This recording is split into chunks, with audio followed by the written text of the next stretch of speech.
This programme is proudly sponsored by BYD, the #1 electric vehicle in the world and the fastest growing brand in the UK car market. BYD in Super League Raw, building our dreams together.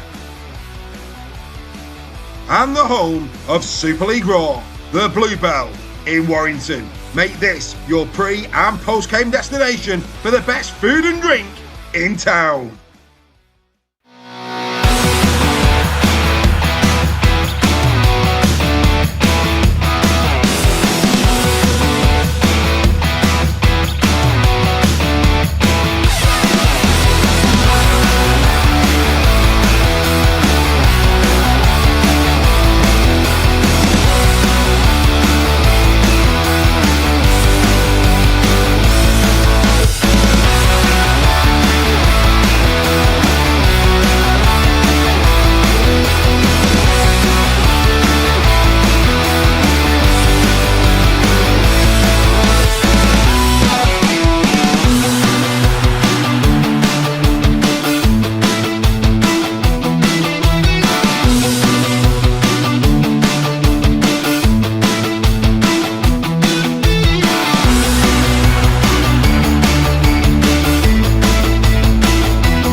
So, good evening and welcome to Super League Raw Weekly on a Wednesday again. What's going on, boys? What is going on? Super League Raw Weekly, 2 weeks in a row on a Wednesday. It's an absolute scandal, I don't mind telling you. But anyway, we had a good night. We had a good night last night. We were at a quiz night with Warrington. We thought we'd won.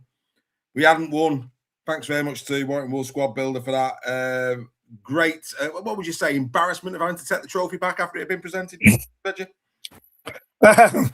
A little bit, yeah. Not that we're bitter in any way. Having done the victory lap around the stadium with the trophy held aloft, we had to hand it back and we didn't even get our second place certificates. It's a scandal, I tell you. Absolute scandal. But the thing is, £2,500 were raised for grassroots rugby league for the squad builder project. So actually, all in all, everyone's a winner. Sorry that you weren't with us, Mr. Sale. I'm just going to take word your year, lads. Say that again.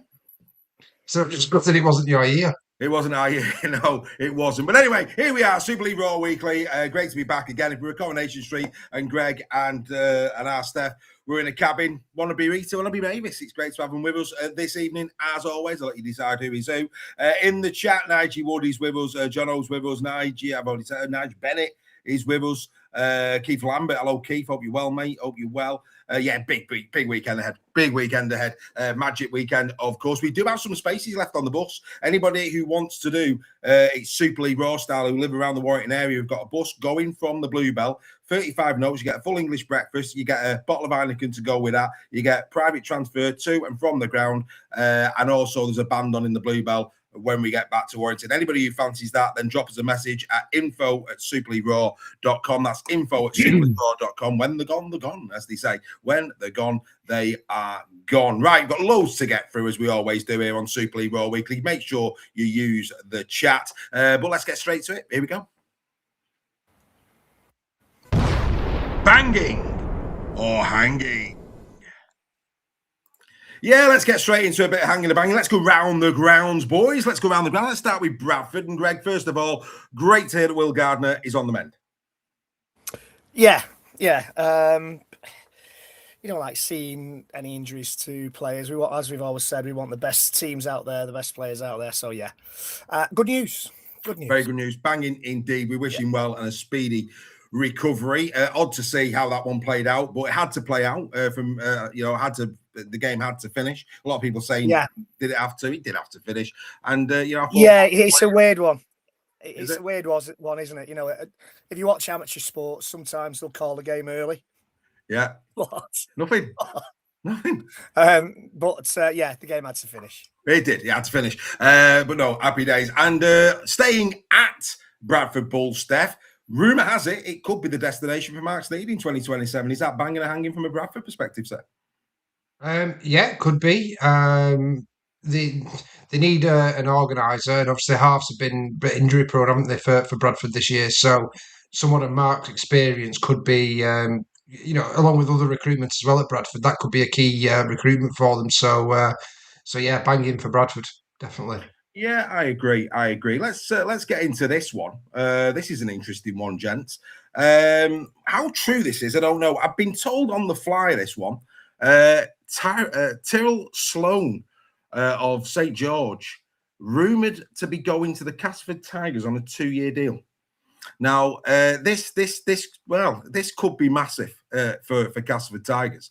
Plays fullback. Obviously, they are thinking of putting Blake Taff in the halves, is what we think for next season. Hence the rumours that perhaps a fullback, they're after a fullback. There was, of course, a lot of rumour around perhaps Max Jowett going over there for 2027 onwards. But all of a sudden, this has come completely out of left field. Good player, plenty of pace. 88 appearances and 52 tries. That's not to be sniffed at all, is it, in an NRL career? Have you heard any of this, boys? Your thoughts on this one, Reggie? I think if this comes off for Castleford, this is banging. Yeah, I did. I've kind of heard something while I've been out tonight. This would be a great signing. Great for Super League. Talented player. Taft's a creative player as well. And moving him into the halves could very well be a good move for them. This guy's got pace. And I think if Castleford get this one over the line, not only good for them, but as I said, good for Super League as well. Yeah. I was like to say, Nigel Bennett's saying strong rumours. Strong rumours is what they're saying there. So I say that could be a massive, massive piece of news that may get over the line very, very shortly.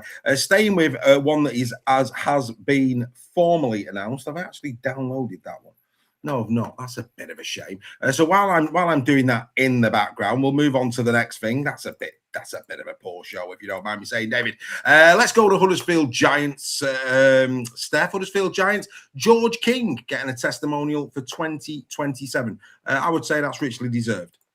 Yeah, he's been a great servant to Rugby League. Obviously, quite a few clubs, Hull KR previously, etc. So.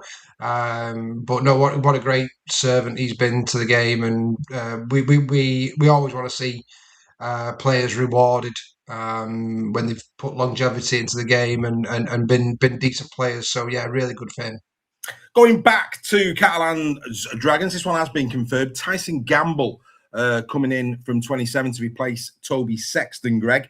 70 NRL appearances, 9 tries. He's been more prominent in the Queensland Cup, 95 appearances, 18 tries. Queensland Cup winner in 2022. I don't think he's no Toby Sexton. What's your thoughts on this one? Like you say, he's not Toby Sexton, is he? And Sexton and Dodd, as I've said before, formed a real good partnership over the last few months of the season. A bit dodgy to start off with, but grown into the game, the pair of them. Tyson Gamble, I've seen him a couple of times. Again, somebody else who's got pace. He's very quick off the mark. It'd be interesting one. Be interesting to see. We get these players that have played a lot of Queensland Cup, and they come over here and they rip it up. So I'm sure Les Drax will be hoping that it's the same with old Tyson. They're taking a gamble. He's worth a punt, isn't he? He's worth a punt. Yeah, absolutely. A gamble on this one. Yeah, they're putting out by all accounts he likes his chips as well. He's what they say. He's what they say. But anyway, we'll just leave that there. Right, let's go to Hull FC. Steph, Gareth Ellis, potentially big rumours he's out at the end of the season as part of this shake-up with the Steve McNamara effect coming in. Your Knights heavily linked with Gareth Ellis for 2027. I think that's from a York Knights perspective I think they've got a decent, I'm a massive Graham Stedman fan, as everybody knows, he's a guilty pleasure from yesteryear. But to bring a player of Gareth's experience into the backroom staff at York for 27, that's got to be a good move if that one comes off, I would have thought. Yeah, definitely. And someone that's really well respected by players, which is the most important thing with any assistant. They're kind of like the stepping stone to the head coach, aren't they? And they tend to get more involved with the players as well as an assistant coach. So, hugely respected, done everything there is to do in the game, been over to the NRL, etc. He will definitely have a massive impact at York if he goes there. But also from a recruitment perspective, because he is well known in the NRL, players do know of him, and people want to work under players like Gareth. So yeah, great bit of business if you get that over the line. Absolutely, and as always, Nige Bennett is first to the badge. You know what? He's very quick, and he's like Roadrunner when it comes to getting the pints in on a Wednesday, not a Tuesday. Nige, to your good health, sir. We hope you're well up there in Yorkshire, my friend. Absolute tremendous effort on your part. Thank you very much indeed for your ongoing support to Super League Raw, my friend. Right, let's get into a bit of a debate as part of Hanging the Bang. We just roll with the punches here at Super League Raw, so we'll roll with this one. Reggie, Pangai Jr., let's go. 6 games for Pangai for his attempted eye gouge on Jake Connor. Your thoughts on the incident and your thoughts on the ban? Yeah, at the time of the incident, I thought it looked very, very dubious, to say the least. But I don't think it was. I don't think it was a gouge. His fingers crooking, and it doesn't look. It's not a good look. But Connor's up kind of straight away, and there's no mark on the eye. I think it wasn't a good look. I think 6 games is probably about right. I think. You're going banging. You're going banging then, yeah? Banging that he got 6 games. Of course, I'm not going banging. I'm not going banging on what it looked like, because it looked awful. It looked bad. Yeah. I remember one by Gareth Hock a few years ago that was very, very similar. When a game against Warrington that looked very, very similar, where there wasn't so much contact with the eye, was how it looked. So I think as a deterrent, I think 6 games is probably about right for how it looked. The word deterrent in there. I mean, the hot one, it had Piccalilli as relish, didn't it? Really?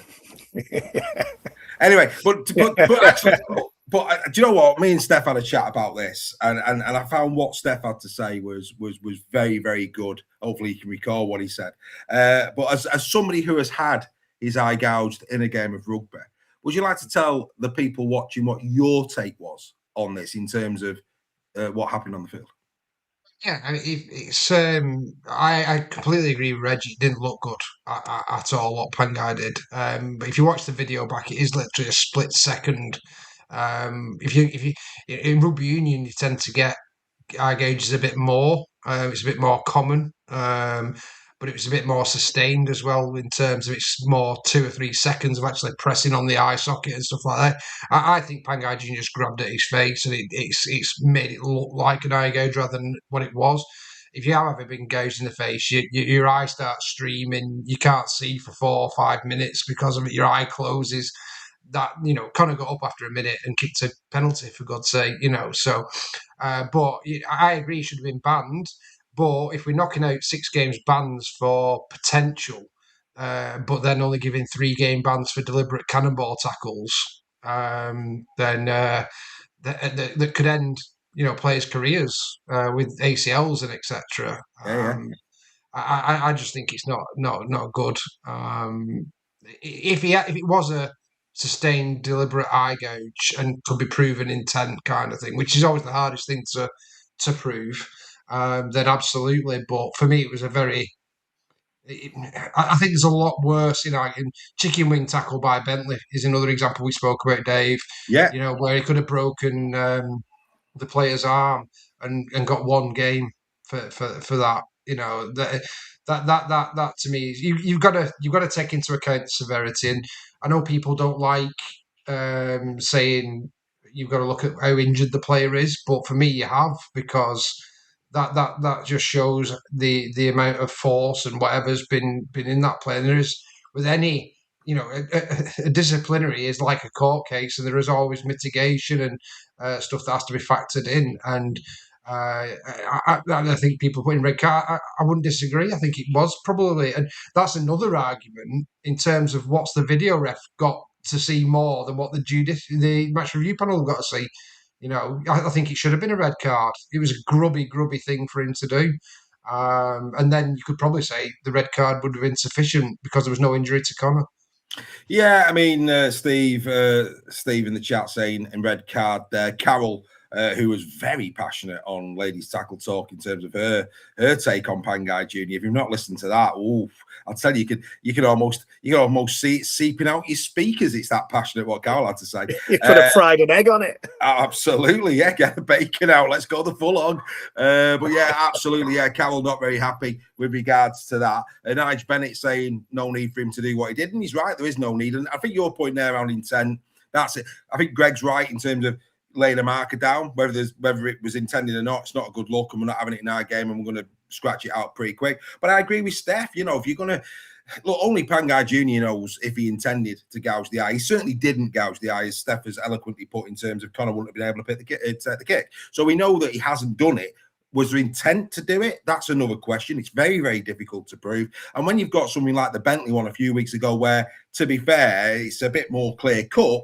Yeah, as a supporter, we're sitting there as always, scratching our heads, going, "What are these discussions like?" And please, God, comes the day where they do actually record, for us anoraks out there, the match review panel discussions, because there's nothing like a bit of transparency. I'd love to know if they discuss, because I mean, did they discuss benchmarks in terms of we gave a game to Bentley for a chicken wing tackler? Does that even come up in the conversation, or is it just blinkered? No, we're going to look at this. I don't know, and I think that clarity around that as a supporter will be absolutely wonderful. Would you tune in, boys, to that? Wouldn't you, every week? I would.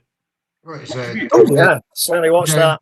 It was a Derek Beaumont suggestion, wasn't it? In terms of get it televised every week. I'm sure the viewing figures, especially when you've got incidents.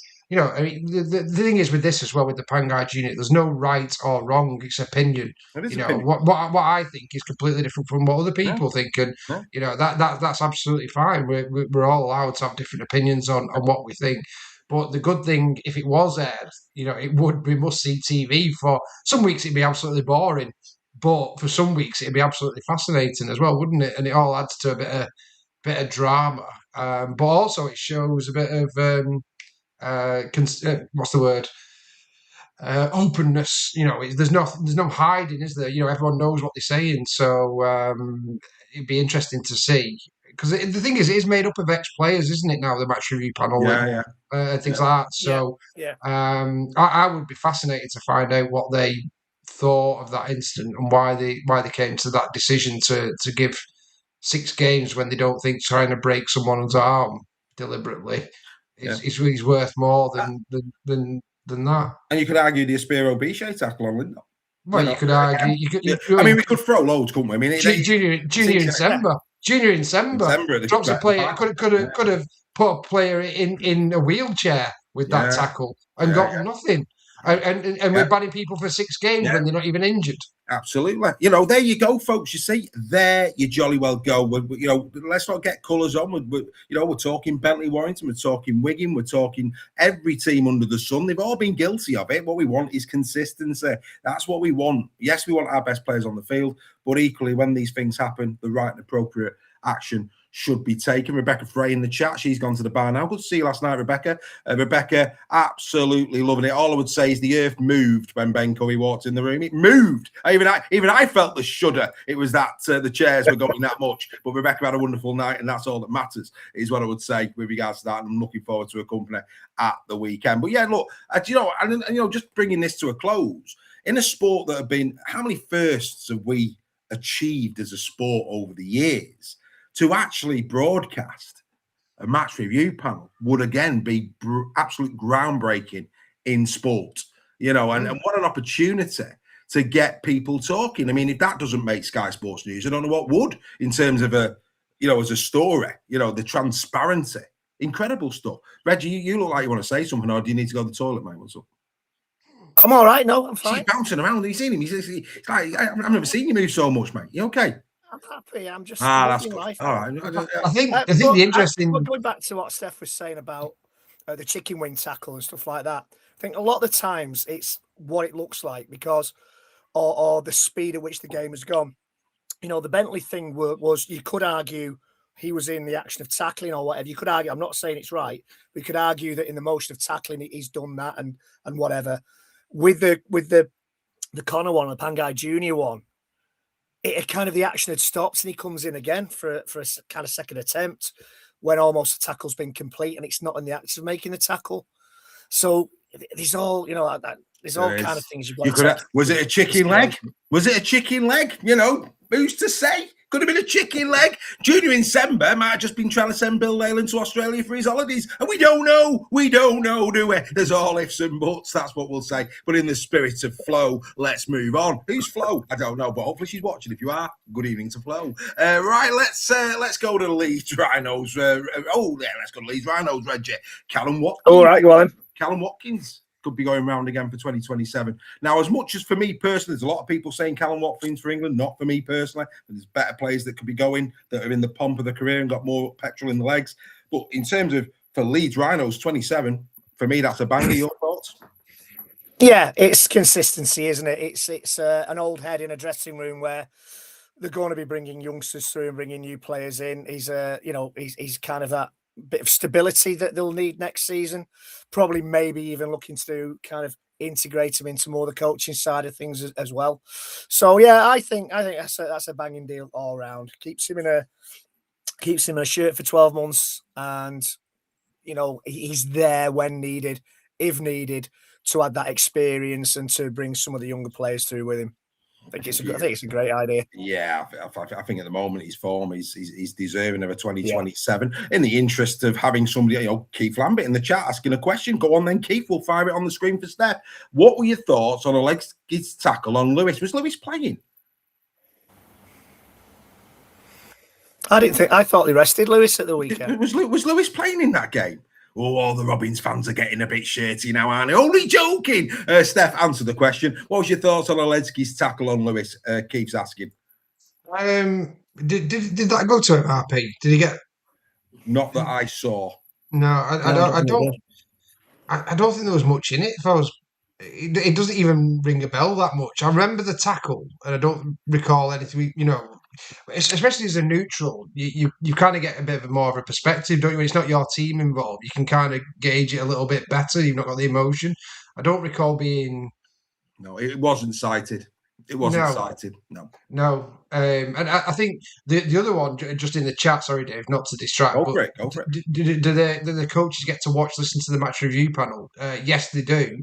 They get to put their evidence forward in terms of they always ask the player that's been fined, his understanding of the incident, and they get to respond to that and speak to the panel. I think they used to go to Red Hall when Red Hall was there, but it's now in Manchester, isn't it? But I think they can even appear via Zoom now as well to represent themselves. So yeah, I don't think they have to go, but most of the time you do have to go, especially if you're on a serious charge as well.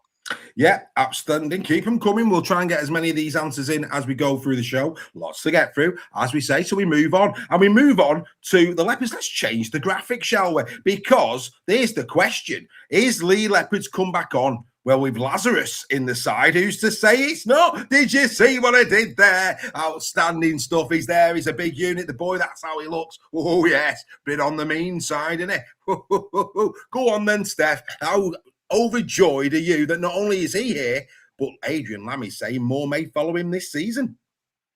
Well, we'll see, won't we, on that one? I've been hinting for a while that there was a signing coming for Leigh in July, so it actually came one day early in terms of what I was expecting. So that caught me off a bit of guard. But this guy played in the 2024 NRL Grand Final against the Penrith Panthers, but not done much since. Been playing in the Queensland Cup, so he's kind of one of those players that we don't know a lot about. What we do know is he's 6'3" and 19 stone. So Yeah. that doesn't guarantee. Yeah, it doesn't guarantee that that he's going to be brilliant or he's going to do well. But I do think when you've got that kind of size on you, especially coming into Super League, you know, all he's got to do is show a bit of passion and run hard. And if he does that, he'll soon become a cult favourite at Leigh. So yeah, we needed a big, you know, impact player more so than anything to take a bit of pressure off Joe Offengawi, who's been, you know, running his blood to water as we, you know, carrying on the biblical themes for Leigh this season. So if anything, he will do that. And all of a sudden, Leigh's bench is starting to look a bit more better now. Owen Trout's back as well. If you look at the team that played this week, you could have Edwin Ipape, Owen Trout, and Lazarus. You know, that's starting to look a bit more Wakefield-esque, I would say, in terms of impact. So, we'll, you know, let's give the lad a chance. Not quite. Not quite, but it's not far. Not far, not quite. This is what I love when fans start to get a little bit over giddy.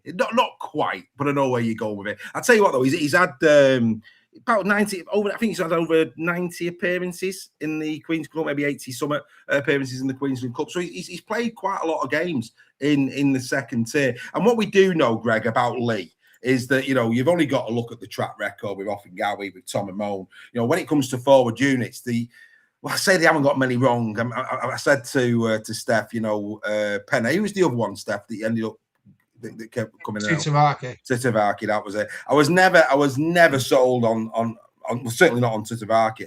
Penne, he's just not. He's not grand final winning type of player for me. If he was further down the roster and like he is now, yeah, all right, no issue with that. But I think Penne's been too high up the roster. That's been his biggest downfall. Whereas this lad, you know, it has the feeling of just looking at him and doing a bit of reading up on him in the last 24 hours. It does have the feeling of an Amon stroke off and going. If he is of that mould and ilk, I think he's a bit more of an impact as opposed. I think, you know, Joffa and Amon, they are Trojans, 60. You know, they could easily do 70 minutes. This lad, not so much. I think he's more impact, maybe a 40. If you get 50 minutes out of him a game, you're doing well. But he'll certainly give a different dimension to the pack, won't he?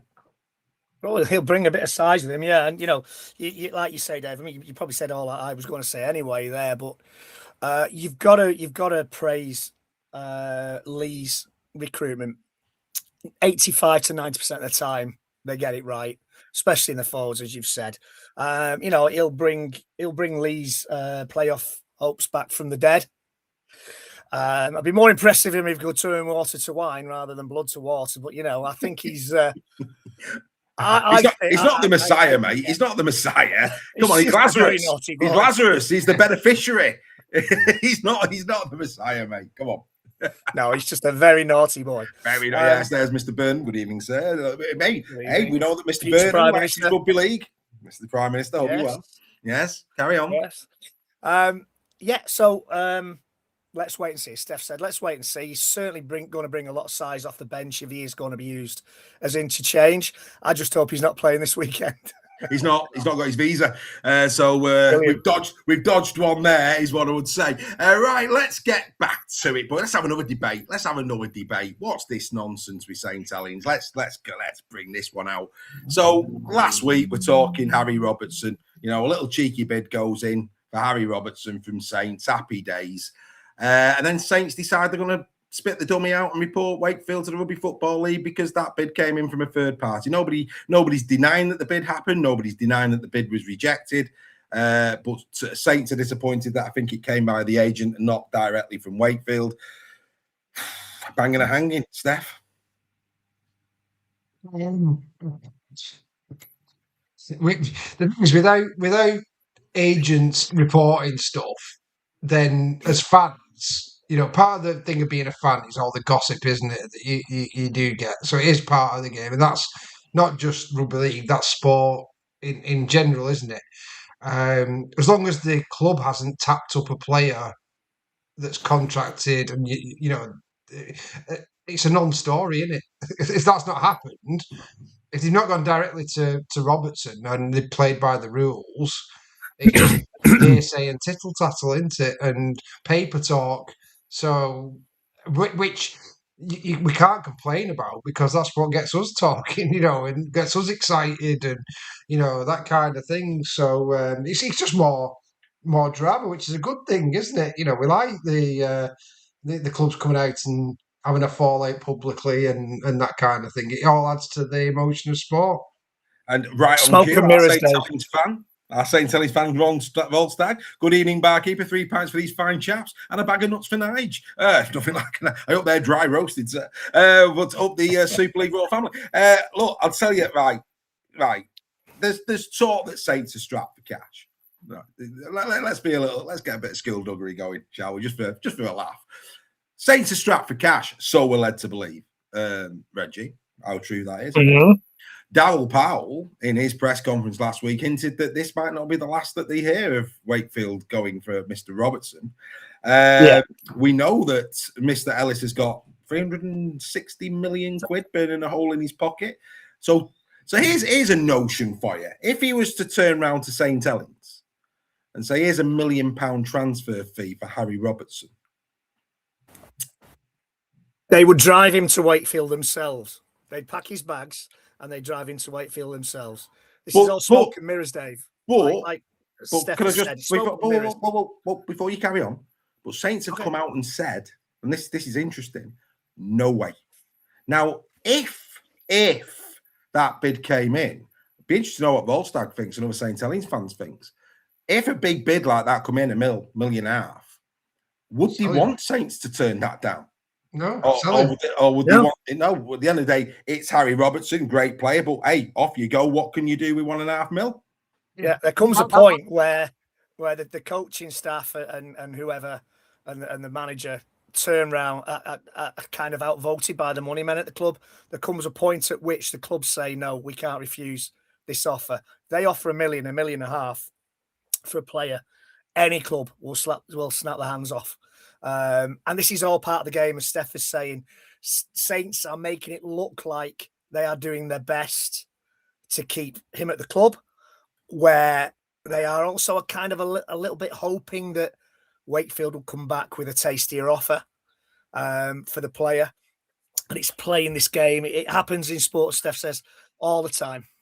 Well, Adam Bowl there saying the talk around St Helens is that Harry wants to play 1 or 6. Not looking like that's going to happen. So his agent has started touting him, which is interesting. Well, Wakefield's not the place for him to go then, is it? No, you've got Roger Savasicek coming in and Max Jowett. Yeah. So I think the point here is Saints should snap. If Wakefield are stupid enough to offer £1 million for Harry Robertson, more fool them. Harry Robertson's a great player. Good evening, Mr. Ellis. Well, yeah, but come on, you know what I mean? He's in the same bracket, I'd say, as Amaya Hanley. And do I think Amaya Hanley's worth £1 million? Do I? He's a great player. But it's nice to have money in the sport, isn't it? Oh, absolutely. It's lovely, isn't it? But like I said, more fool that. For £1 million, look at what you're talking. Roger Savasicek for 3 years money. Without paying a transfer fee. Yeah. What you're playing at. It's absolutely bonkers. But I don't even know if that's even a number that Wakefield. I'm sure it's not. I don't think it'd be anywhere close to £1 million what they'd offer for Robertson. But hopefully that's the way the sport's going. Let's hope so. With the NRL stuff and everything like that. But a bit of reality. Spreading cash. Yeah, but it's spreading cash around the sport. As a neutral, that's not a bad thing. And now, just in case anybody's wondering what the price of fish is this evening, Andy Bibby's come in and said Robinson is a Widnes fan anyway. Excellent contribution to this debate. That is absolutely marvellous. Well done, Andy. What has that got to do with Saints and Wakey? I don't know. But anyway, marvellous contribution. Anyway, in other news though, and the good news is, for everybody who is, just waiting for Magic to be as great as it possibly can be, to look expensive on the field. Saints are wearing the Tesco shirt. Outstanding. Right, let's go to Toulouse. This is good news. This is good news, Reggie. This is great news. Toulouse Olympique fans. Brendan Hans is signed a 2-year extension to stay till 20. I've been so impressed with Hans. Absolutely outstanding season thus far. Brilliant business again. They are, we've seen Jasson, we've seen Oli Ashelbot. Now we're seeing Hans. For me, they're retaining the jewels, which is good in terms of their progression and development. Yeah, and as the song says, you need hands. I think it's a great news for Toulouse, great news for French rugby, great news for Super League, keeping players like that in. And yeah, it is a measure of the regard that Toulouse are kind of winning over this season from fans and players alike. It's not the easy game. Going to Toulouse and playing Toulouse, it's not as easy as it was a couple of seasons ago. It's of course if you're Warrington, but I'm really glad for them. I don't want to see them asset stripped because they're not up in the top, the top 6 Super League. I think it's great that they're keeping the stars, and if they add to that, they've had a decent, I won't say great, but they've had a decent Super League so far, better than a lot of people expected, and they can keep those players and build on them. In a couple of years, they could be up there.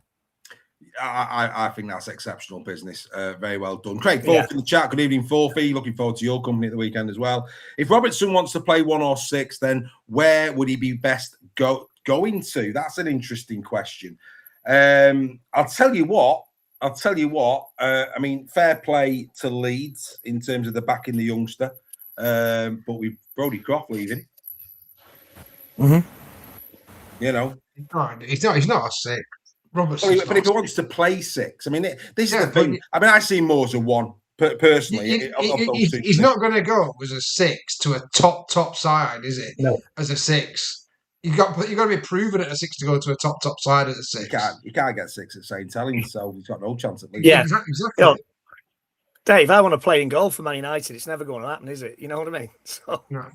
Step away from the screen, Dave. That's so good. Now, yeah, but do you know what? Well, they just signed that new guy from Australia for fullback. No, if he wants to go as a 6, I see him as a 1. I see him as a 1, mate. I see him as a 1. He's a fullback all day long.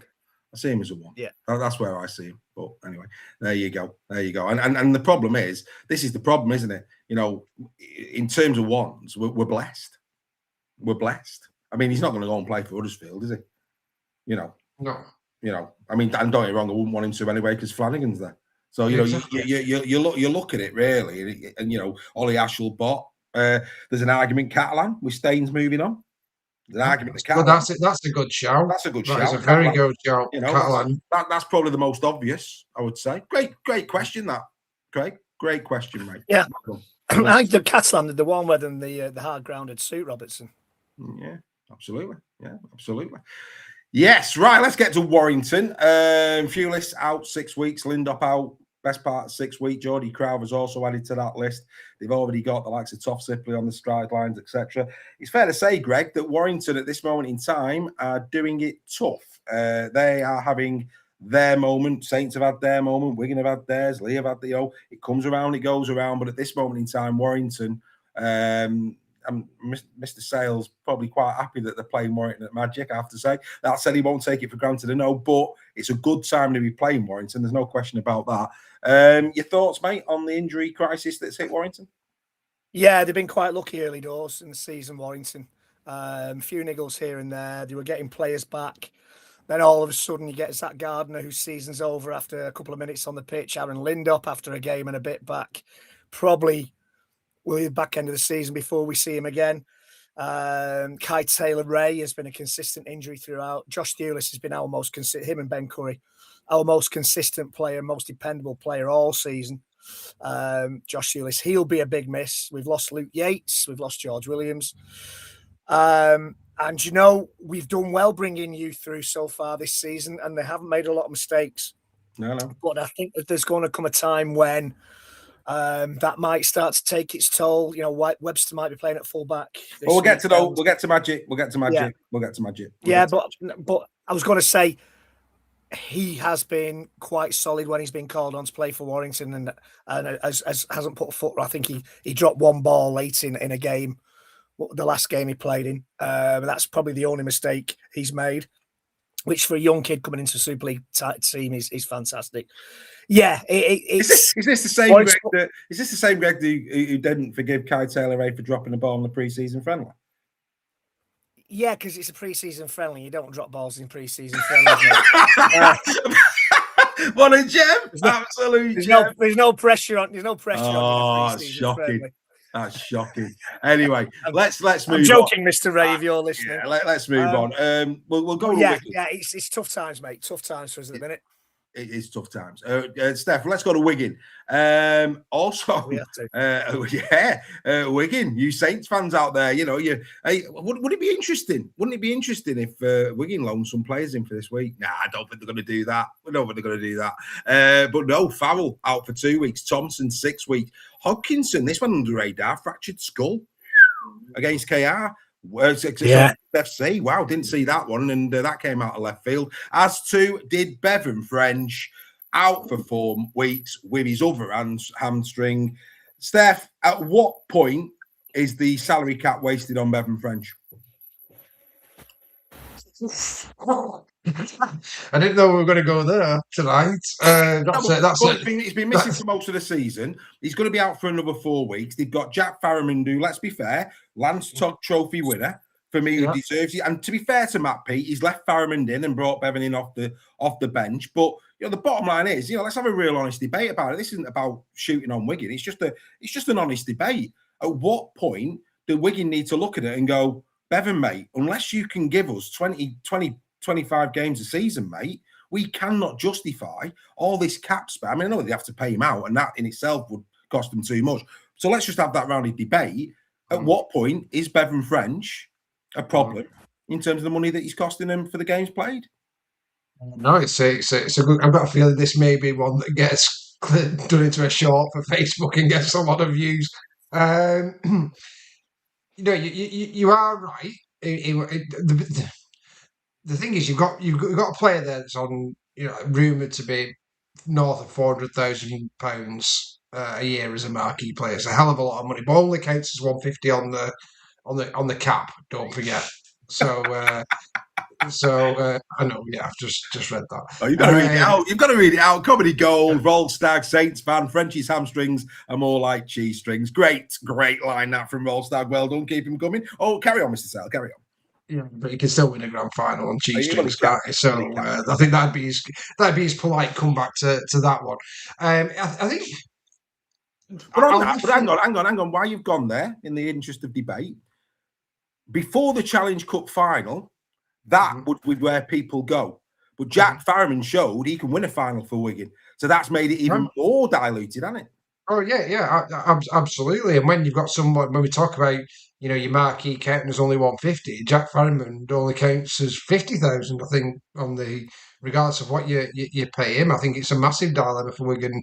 Because I don't think Jack Farriman's a hooker, and I think that's what they're going to try and do with him, which will be wrong. I think he'll probably have a negative impact on Jack's career for me.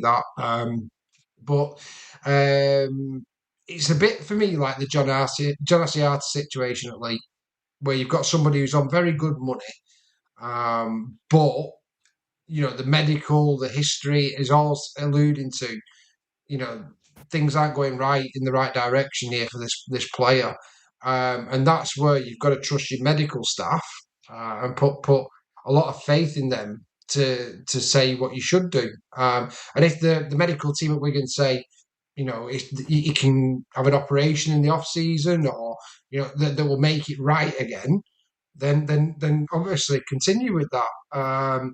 But if your medical team are saying he's not going to last, and this came to fruition with the John Asiata situation. Leigh were told that Asiata had problems and it was unlikely that he was going to be able to overcome it.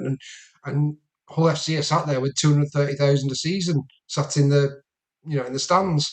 So it's a massive cut. But massive. But I think Bevan French is even bigger than that because of what he's done so far, and also the impact that he's had for that week. He's, like I always say, he's the best player in the competition without a doubt. 100%. We'd So all agree with that's why this is it'd be a massive, massive. I mean, imagine that as a manager trying to justify that to a Wigan fan. They're not interested in salary cap numbers and who else you might bring in and potential success you'd have off the back of it.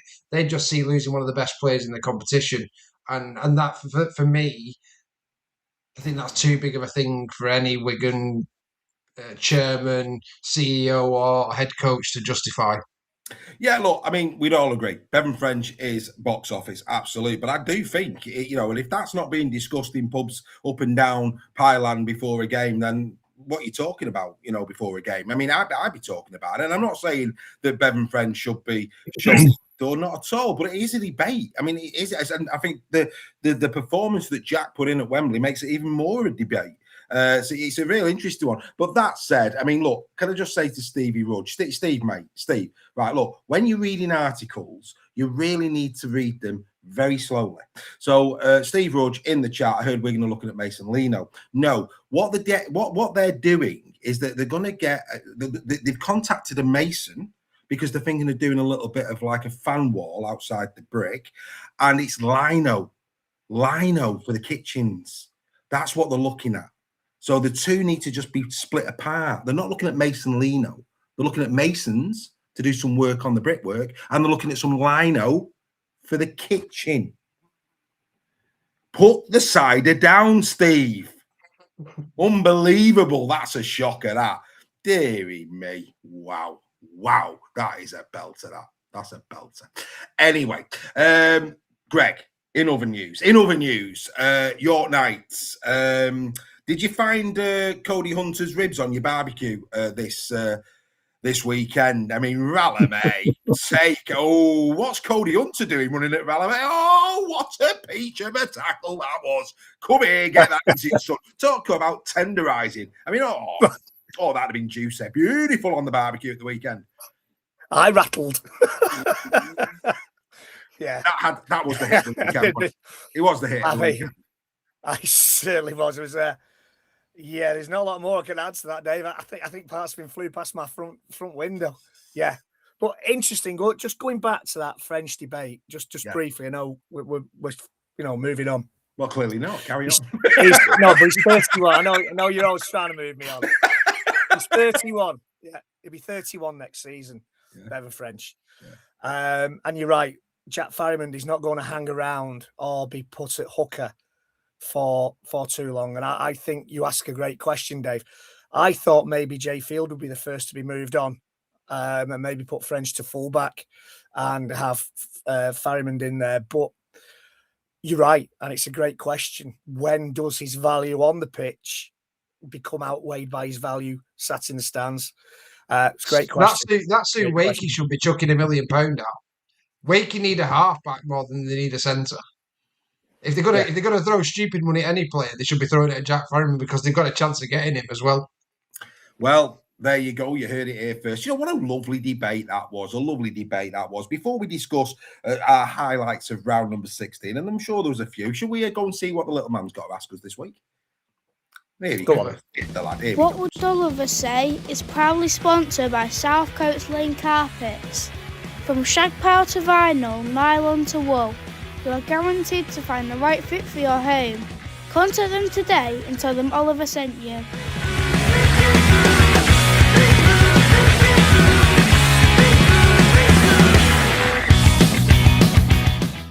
This is what would Oliver say at Super League Raw. One of the biggest positives this year has been the crowds. We've seen record attendances, sellouts and really exciting rugby league. The game's growing and that's brilliant. But if we're going to keep attracting fans, we've got to get the basics right. Andy Lass called it disgraceful last week, and I'd agree. During Hull against Wigan, there wasn't a working clock, so the referee was having to tell players the score. That's not the referee's job. They've got enough to think about without having to act as the scoreboard as well. From what we understand, it was a Sky issue, but whoever's responsible needs to sort it, because it's not the first time it's happened this season.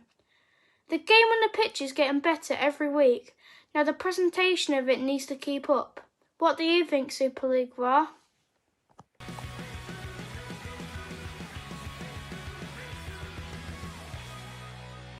So there's Little Ol. Always good value on a Wednesday night is Little Ol. It's not, I mean, it's ridiculous, Reg. I mean, you've got to feel for FC there at the end of that game because they didn't have a clue how long was left on the shot clock, and that affected the way they played the game out. Yeah, you could argue that in cases like that, the referee has got to be in constant touch with the players and telling them exactly how much time's on the shot clock, how much time is left. But yeah, he's right. We do need to start. If we want the sport, it's heading in the right direction. You know, I think we've all seen that the sport is heading in the right direction with the tendencies this season, with some of the entertainment on show. Yeah, it is the little things that gets our sport noticed when they go wrong. So, yeah, there's got to be an improvement in how the game is covered and those technical issues that crop up. You know, when you watch, you know, this morning, how many games have been on Sky Sports Plus? And yet this morning they're re-showing full games in full. It just befuddles me. And then we've got, as people have commented, we've got darts on 3 channels, we've got football on 3 channels, we've got cricket on 4 channels, and we're relegated to Sky Sports Plus.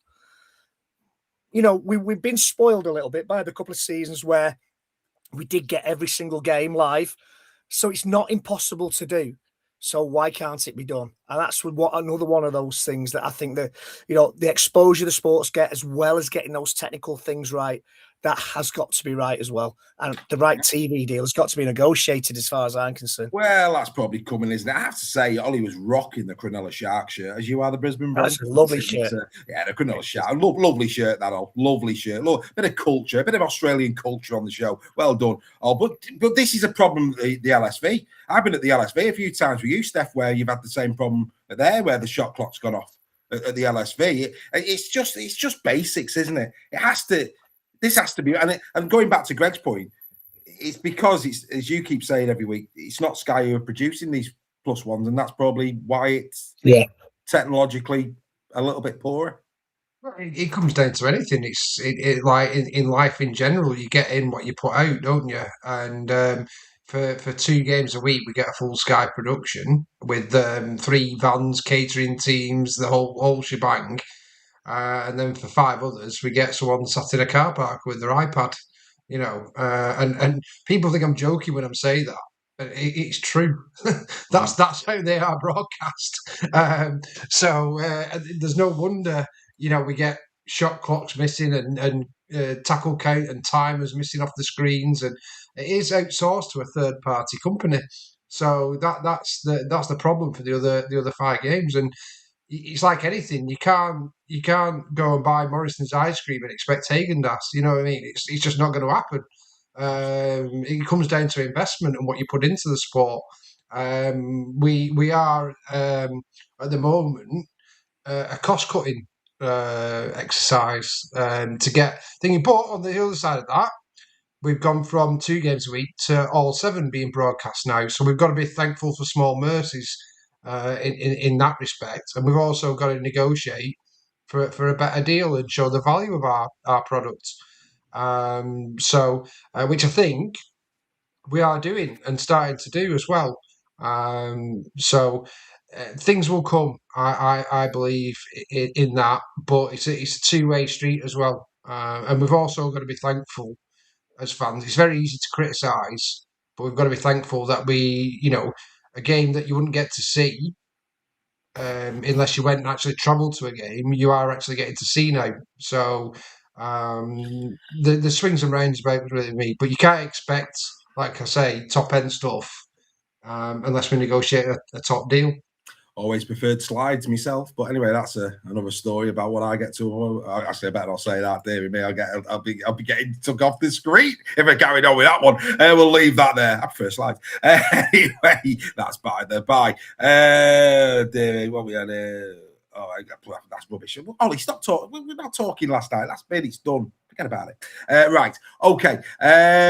Before we go and do team of the week, well done, all. Great question as always, and hopefully we'll bump into all at Magic Weekend. Of course, the crew will be there giving it live. We are actually we're going to talk about Magic in a minute. No captain's run this week. The reason for that is we're going to do a little bit of captain's run, so instant reaction live from Village Street. So we're going to get a couple of the members on pre-game, giving us their predictions, talking about the lineups, etc. And then post-game, we'll do another one in terms of an instant reaction. So we're going to have a bit of fun with the members who are sitting with Super League Raw in Village Street. So that's the plan this weekend. So no captain's run this week. We'll do it as part of the Magic celebrations with the guys and girls in Village Street. But I'll just put this up again. We're going to change it. I forgot to upload my graphics before, and I do apologise. But of course, this is pretty imminent.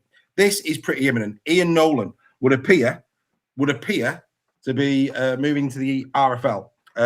Now, earlier on this evening, this afternoon, we did launch Championship Rugby League with Craig Lingard a little earlier today because we were doing weekly, and Craig gave us his insights into this as well. For those who don't know Ian Nolan, for the purposes of the podcast, this is his LinkedIn profile. And I'm just going to read this for the purposes of the podcast, and then I'm going to bring the boys in.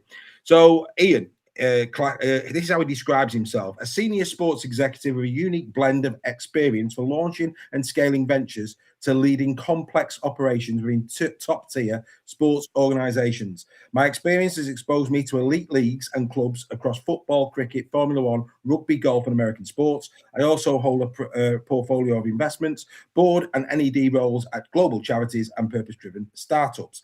My strength is building value, driving revenue and executing strategy, whilst never forgetting and always emphasising with the fans. Everything we do as custodians must be about enhancing fan experience. I've managed substantial budgets, secured significant investments, and have a proven track record generating multi-million-pound revenues across commercial, sponsorship, and media. I've been both a buyer and a seller of sports media rights, and most recently sat on the committee helping the Premier League and the WSL innovate and optimise their broadcast product. I have an intimate and a highly analytical understanding of sports finance, including FFP and PSI in football. I thrive on navigating complex regulatory and stakeholder environments, working on boards and committees across FIFA, UEFA, Premier League, the FA, WSL, ECA, as well as experience working with government, councils and global regulators. There you go.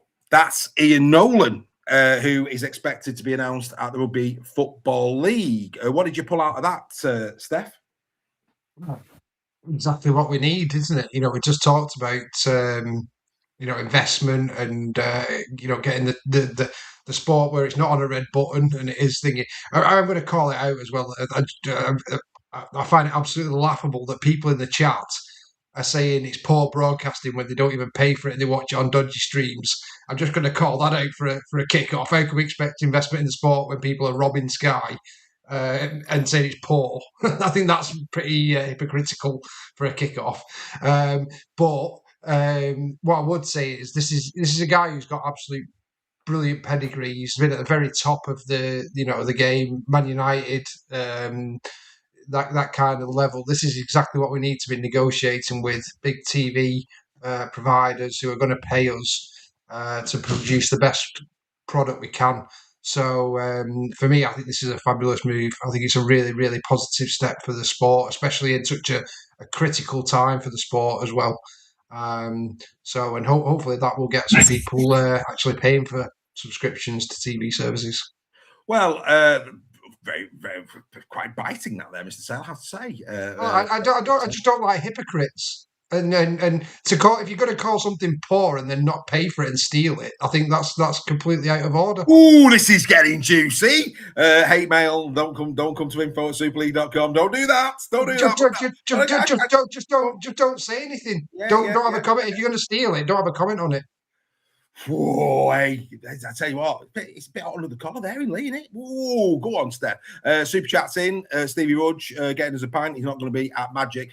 Bringing you in on this, obviously, Reggie, I brought, Craig had his view. If you haven't seen Championship Rugby League this week, well worth it. I mean, Championship Rugby League, for those who've not found that yet on YouTube, Craig, it's brilliant because, yes, you might not be interested in Championship, but Craig does talk, strategies, he talks tactics, he talks we go off on tangents, and it is fascinating at times to listen to. And today he come out with an absolute beauty because we were talking about some of the tries that were scored in the Championship this weekend where lazy markers at the play the ball, scrum plays off the training pitch, etc. And he turned around and he said, you know, he came out with the line, "The ball is always the danger." And I thought it was a great line, and he described what he meant by that. It's really well worth. I'd never heard that phrase ever, and as he said it, I thought, that is the title of today's podcast. The ball is the danger, and he goes on to explain what he means by that. Really, really good. So if you've not discovered Championship Rugby League yet, we Craig, then do. But in that discussion, it's one thing, Greg, to listen to what Ian's got to say about himself. I always go down to the recommendations. What are other people saying about him? And you know, he has got, for example, probably, you know, VPs in there. He's got developers in there. He's got head of commercial operations in there. But the one that really struck a chord with me, how many people have got this on their recommendation profile? Anel Javid, McLaren Racing. And he says, during my 2-year collaboration with Ian, I witnessed firsthand his exceptional leadership and unparalleled expertise. Ian possesses a rare ability to transform and enhance the storytelling of a globally renowned sports brand. His strategic creative ensures that every narrative deeply resonates with its audience. Ian's innovative mindset and unwavering pursuit of excellence make him one of the most impactful leaders I've encountered. His ability to inspire and empower those around him through inclusive culture that he builds within a team. It was a privilege to work with him, and I really enjoyed working with him. As I thought, he goes on, you get the point. When somebody at McLaren is giving an endorsement like that, that bodes well for our sport, doesn't it? It certainly does. And, you know, for me, this could very well be the breath of fresh air we need.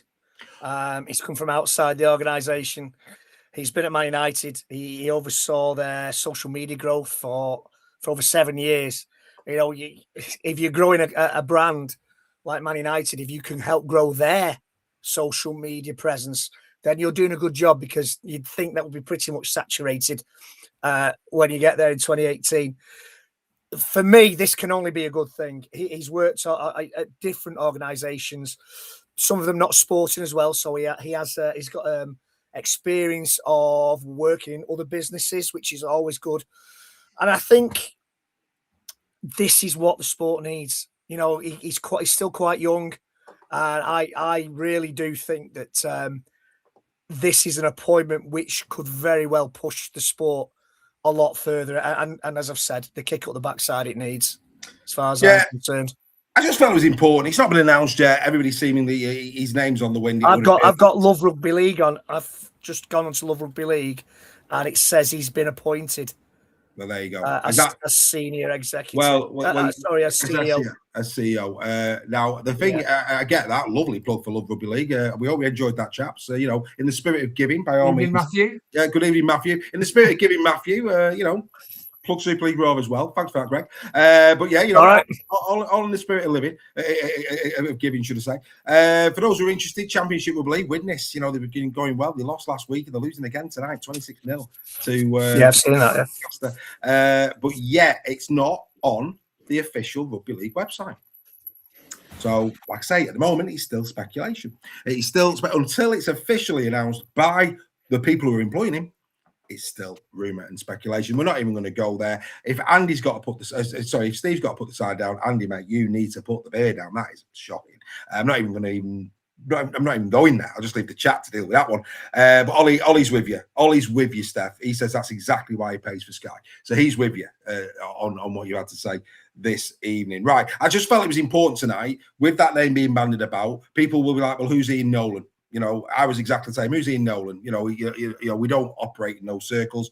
So I thought I'd do a bit of digging. No, nothing better than LinkedIn for that, for these type of professionals. And it would appear, fan experience, beautiful, exactly what we want. And then he's talking about media deals, working to get the best possible deals with broadcasters, exactly where we're at the minute as an organisation. Clearly very talented around social media as well, and driving things through new digital channels. So for me, as I was reading it, was going, oh yeah. Yeah. I understand why this guy's coming in, because there's just so many ticks in the box. So in a world where we've just lost, Abdo over there with all of his quality in the NRL, perhaps we've just unearthed a little gem for our sport here in the Northern Hemisphere. Let's hope so. We wish Ian well once that is officially announced, which we expect it to be. Would love to have a chat with him as well. Love to have a chat with him, but I think he's going to be a very busy man.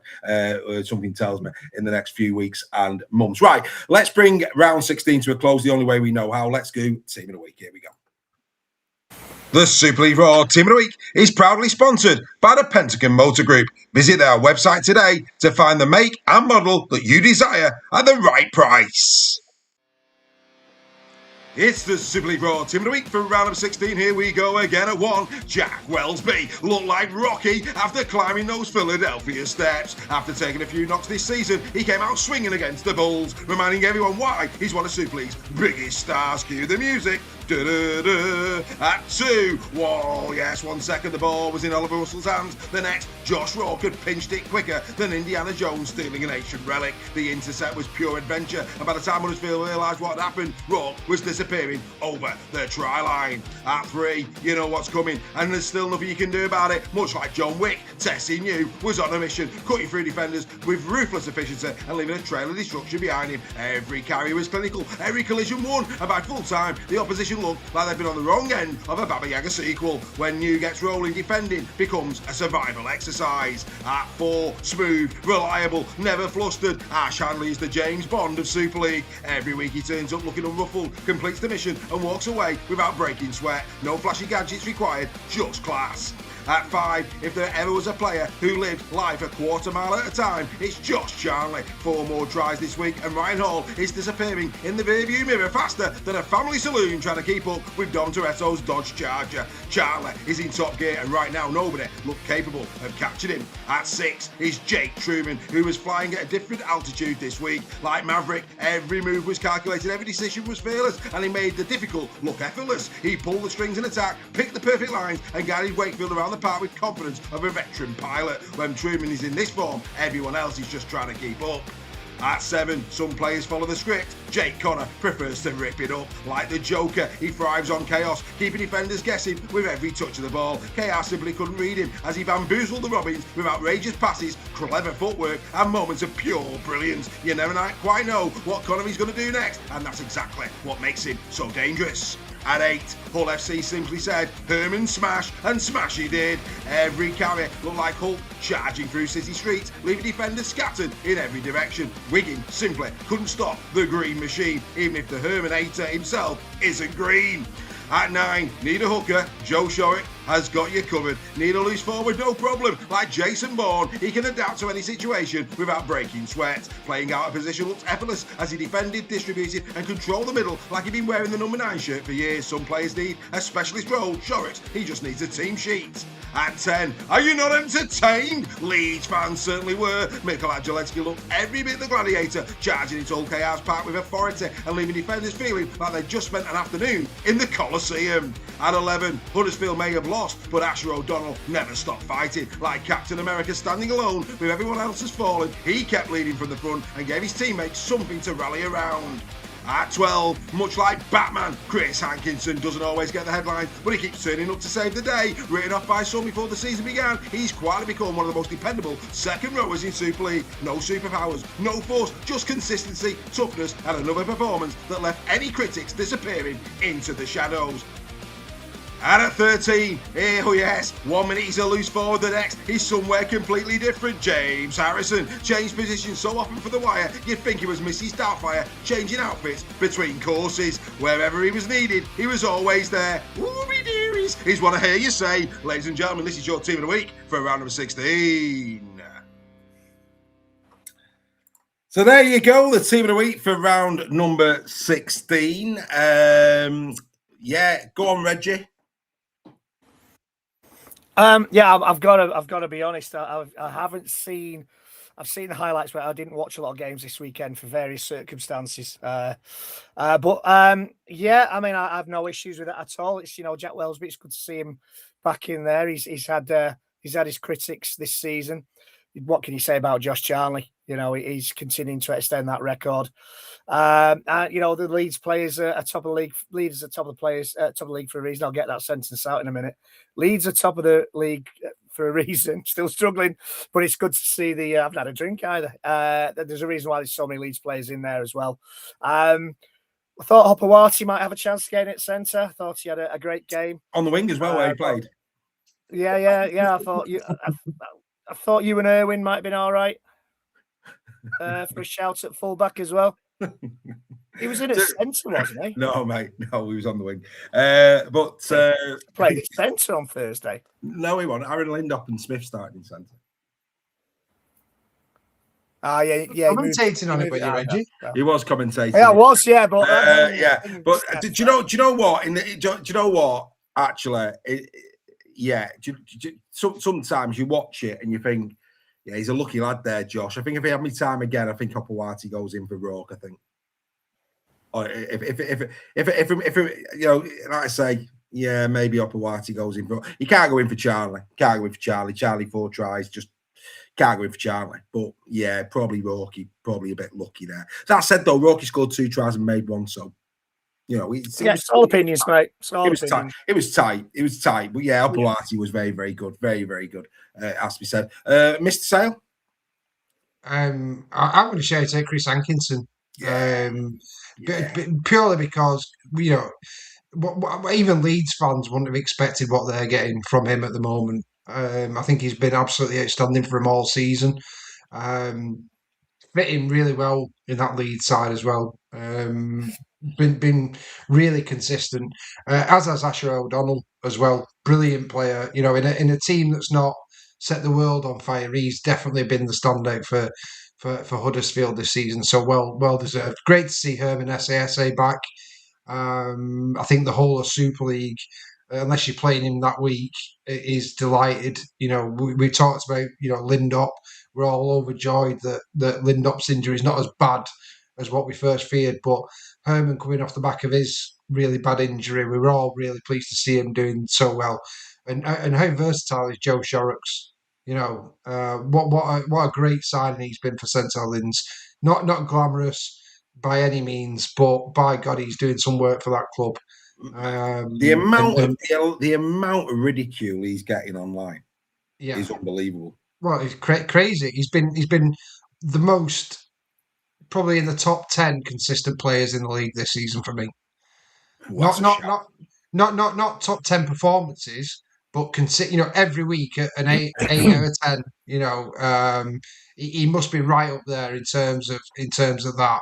I'm not saying he's a world beater by any means, but someone who every club needs a Joe Shorrocks. Every club needs one of those players. They hold the team together, and he has delivered for St Helens, regardless of what people say. Yeah, it's a big shout. It's a big shout in the top 10. That's a big shout, but it's all about opinion. It's a big shout, though, Mr. Say. In fact, you've had a couple of big shouts tonight. You've had a couple of big shouts. That's a big shout. It's a big shout. I'm not going to ask you. You know, in the spirit of fun and games, we could play a game now. You know, remember like Roxanne, where he's got to do 20-something betters for his nose. Could we name 10 players that have been more consistent in Super League in 2026 over Joe Shorrocks? I could do a few, I think. Yeah, but you've said he's in the top 10. He's in the top 10. I think Joe Mellor. Joe Mellor's in the top 10. Yeah, Ben Curry. 100%. Yeah, 100%. I'm putting Ben in there. Sevo. Hamlin Uele. Hamlin Uele. I'd have Ash Hanley. Oh, he's going down the list here. Oh, he's flying down. We could go Hodkinson. Yep. Josh Thewlis. Josh Thewlis, yeah. I'll go Thewlis over him. Yeah. I'll go Josh Smith over him, if I'm being honest. But consistent. Oh, God, yeah. He wasn't very consistent against Leeds when they won mate, Joe Shorrocks hasn't been consistent in every game. That's one game. I agree. Leeds, him and Hopewati had a shocker, but that's one game. Yeah, but I've not said I can't remember a game where I thought, oh, Shorrocks had a shocker. Well, that's St Helens fans. They think he's got about 10. Well, that's not the point, though, is it? It's not the point. No, it's not. No. I can't remember. I can't remember going, oh, Joe Shorrocks has had a right mare there, whereas he had a shocker against Leeds. Hankinson, you put Hankinson above him. I'd put Hankinson with him. Not above him. No, I won't put him above him. So what about? He's the same. He's the same. I'd have him as the same. Consistently 8 out of 10. Oh, they're all What going in. about Frankie Olsen. Frankie Olsen. Harry Smith. Jack Farrimond. No, Farrimond's had a couple of bad games. Farrimond's not been brilliant every week. No, he's not. No. I'll say it again. Shazam. Yeah, Michu. Oli Ashel-Bott.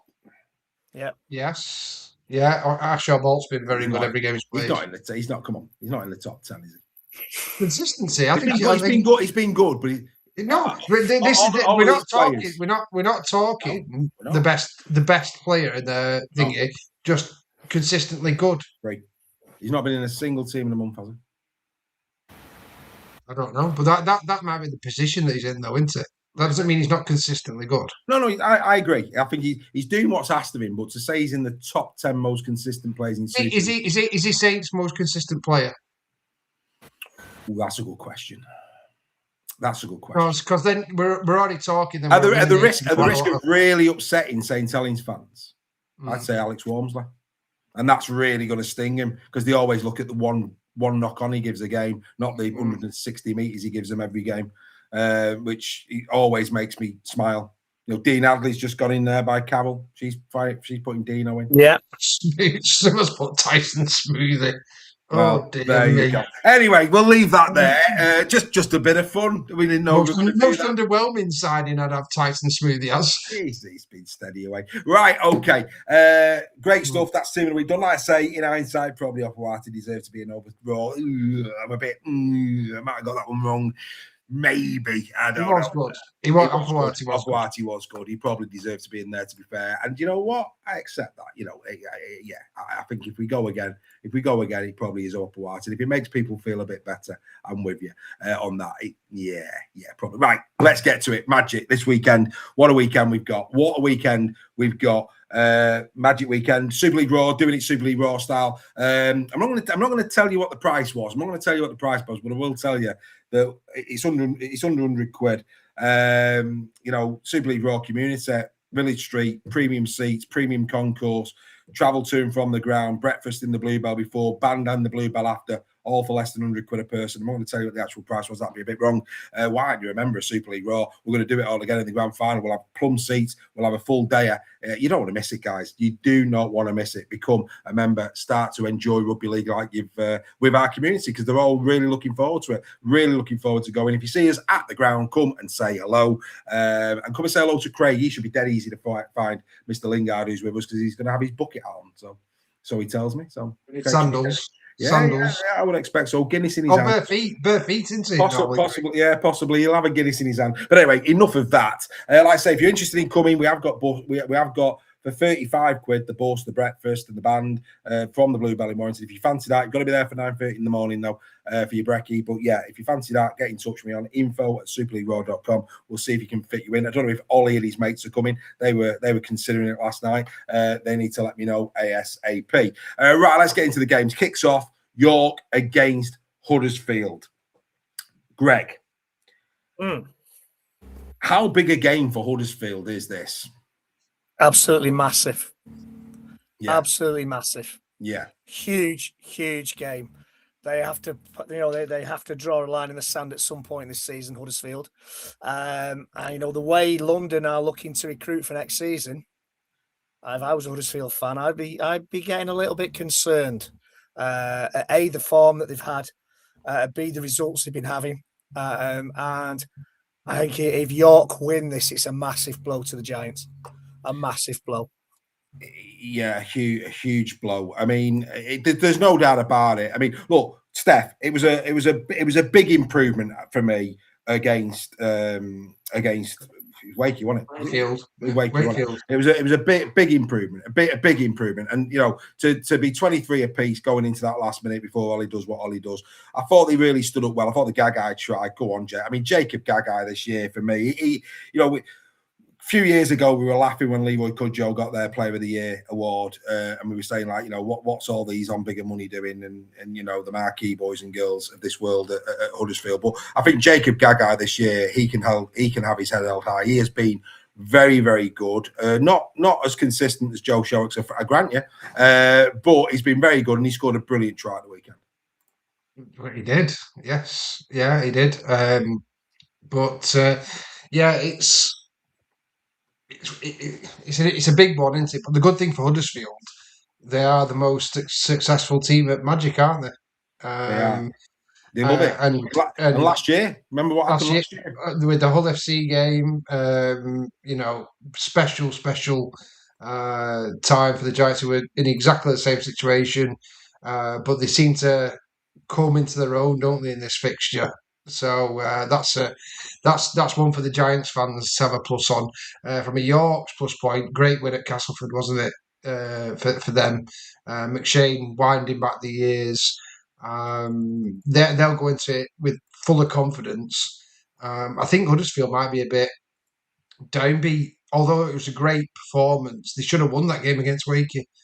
You know, for the majority of that game, they were the better side. Um, it's such a tough one to call, but as a neutral, it's a Great game. brilliant game, It's isn't great. it? You know, I think we're all like going, "Oh, it's not really a rival," but this could turn out to be probably the best game of the weekend. It's got that potential to do that, hasn't it?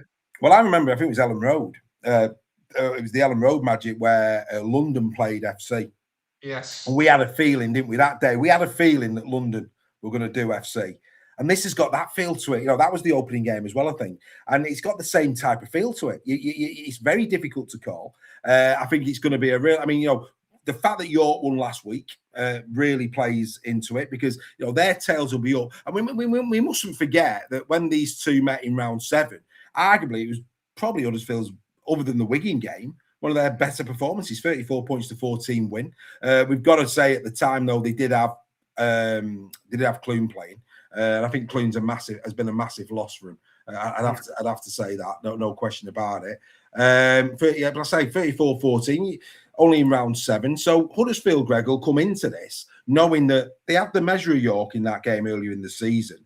But that said, form, this is from a Super Brew perspective, this is a tough one to call, isn't it, Greg? You're on mute, mate. You're on mute.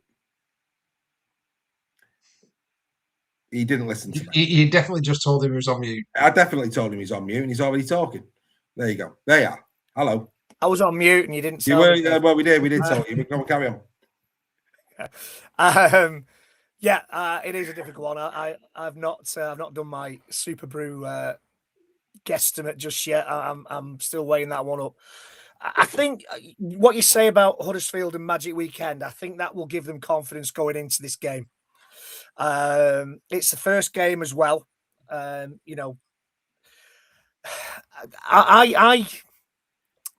you said, we saw Hull and Wigan last year. We've seen there's always that result that surprises everyone at Magic Weekend. Would it be a surprise if Huddersfield overturned York? Would it be a surprise if York overturned Huddersfield? No. I don't think it would it? But it is a tough one. I think Huddersfield's record in Magic might just be the thing that gets them over the line in this one. The interesting thing, and look, I think what might save York in this is how many fans get in early for it. I mean, of course, we'll be there. We're going to see all the games, but how many other fans are as committed as that they're going to go and watch all three, other than the Huddersfield and the York fan? If it was York have got. I mean, Steph, can you read into this that a few of the players like Varney and the likes have played on a stage far bigger than the Hill Dickinson anyway. So they've got pockets within the squad who've been there, done it. Sam Wood would have been one, but he's not going to be able to play because he's suspended. So there's certain players, Paul McShane, been there, done it, got the T-shirt. But a vast majority of the York side will probably have not played on a stage like this before. Huddersfield, again, have got pockets within their squad that will go in the same. But I think, to be fair to Huddersfield, they've probably got more that have played on a stage and played in front of big crowds. Can we read anything into that? Does that give a bit of an advantage to Huddersfield, do you think, coming into this game? I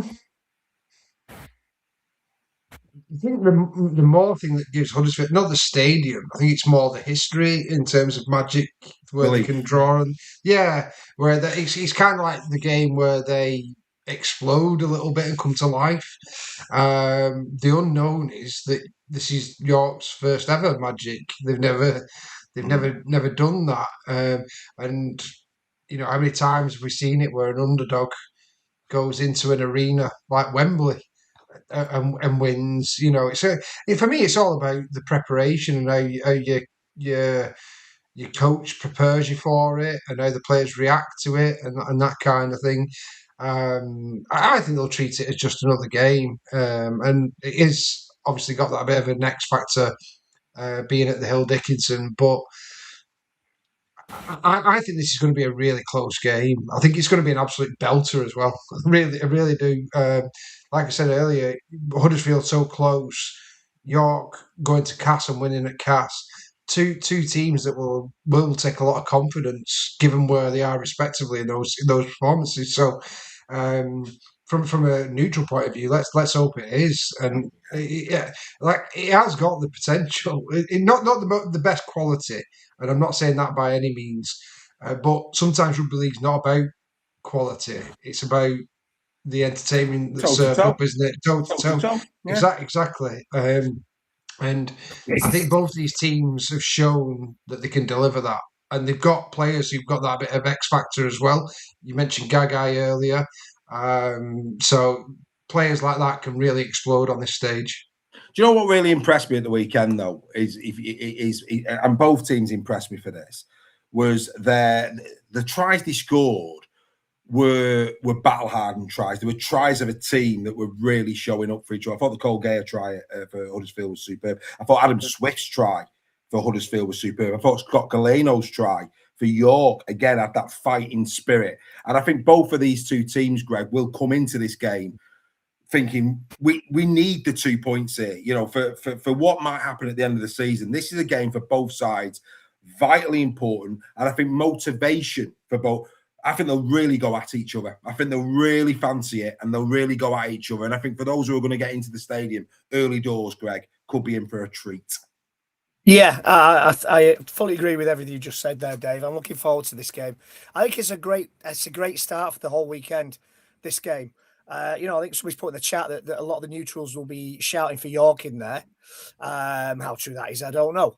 But yeah, it's going to be.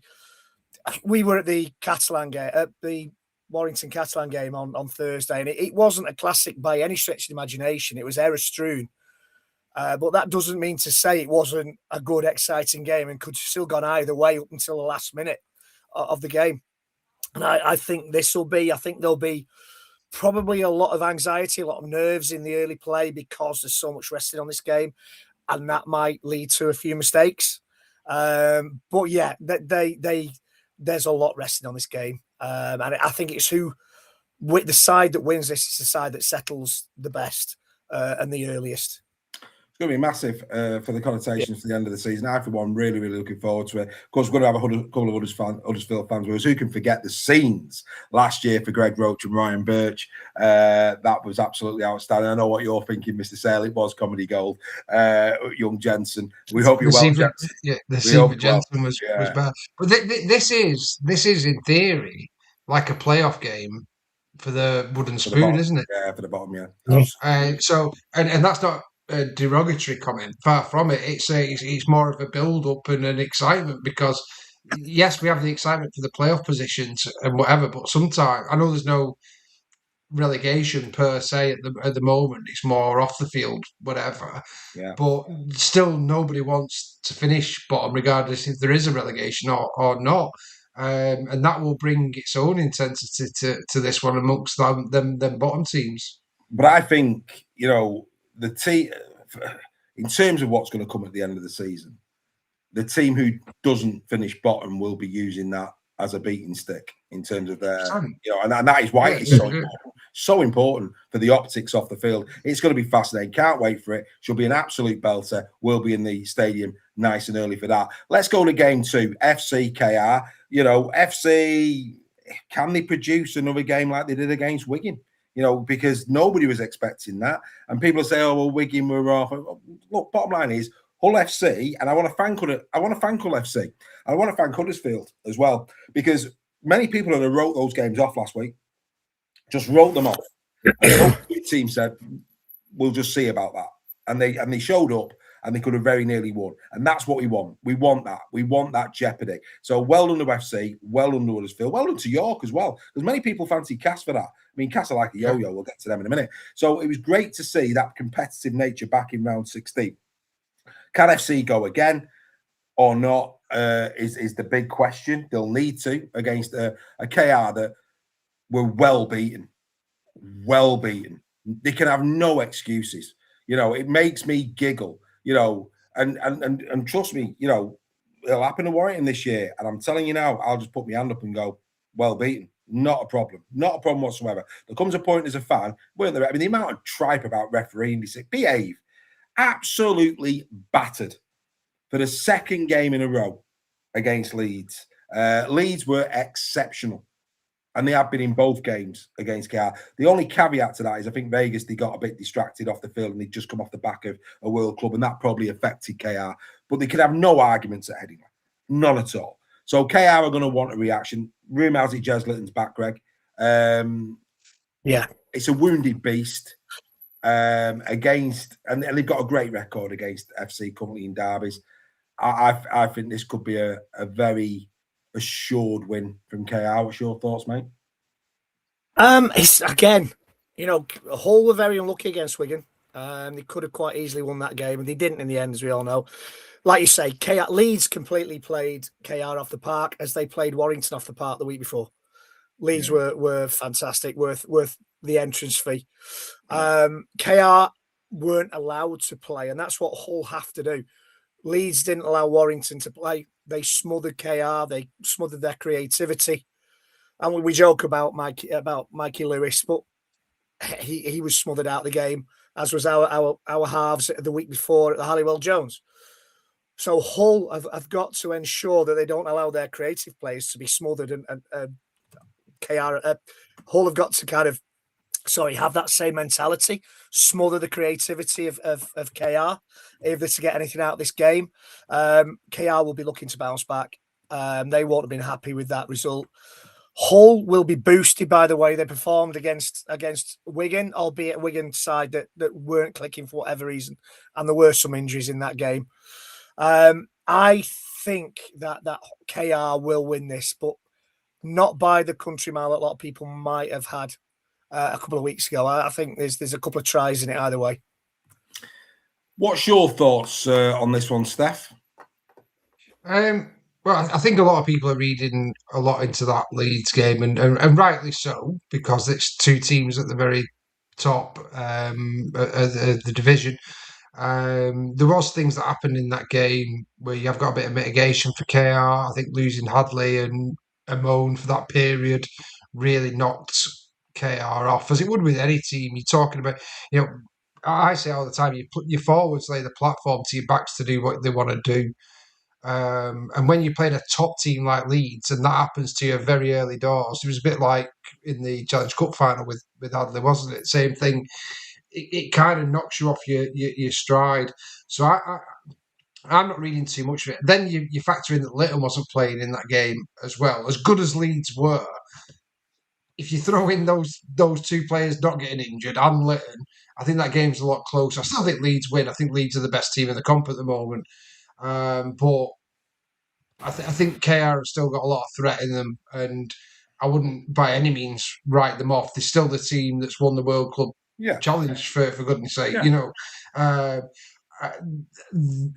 And then Burgess as well didn't play, did he, in that game? So, you know, if you take Sevo out of Leeds and Levi and then Adletsky and a few others, but all teams have had that. Of course, no, I'm not making. Yeah.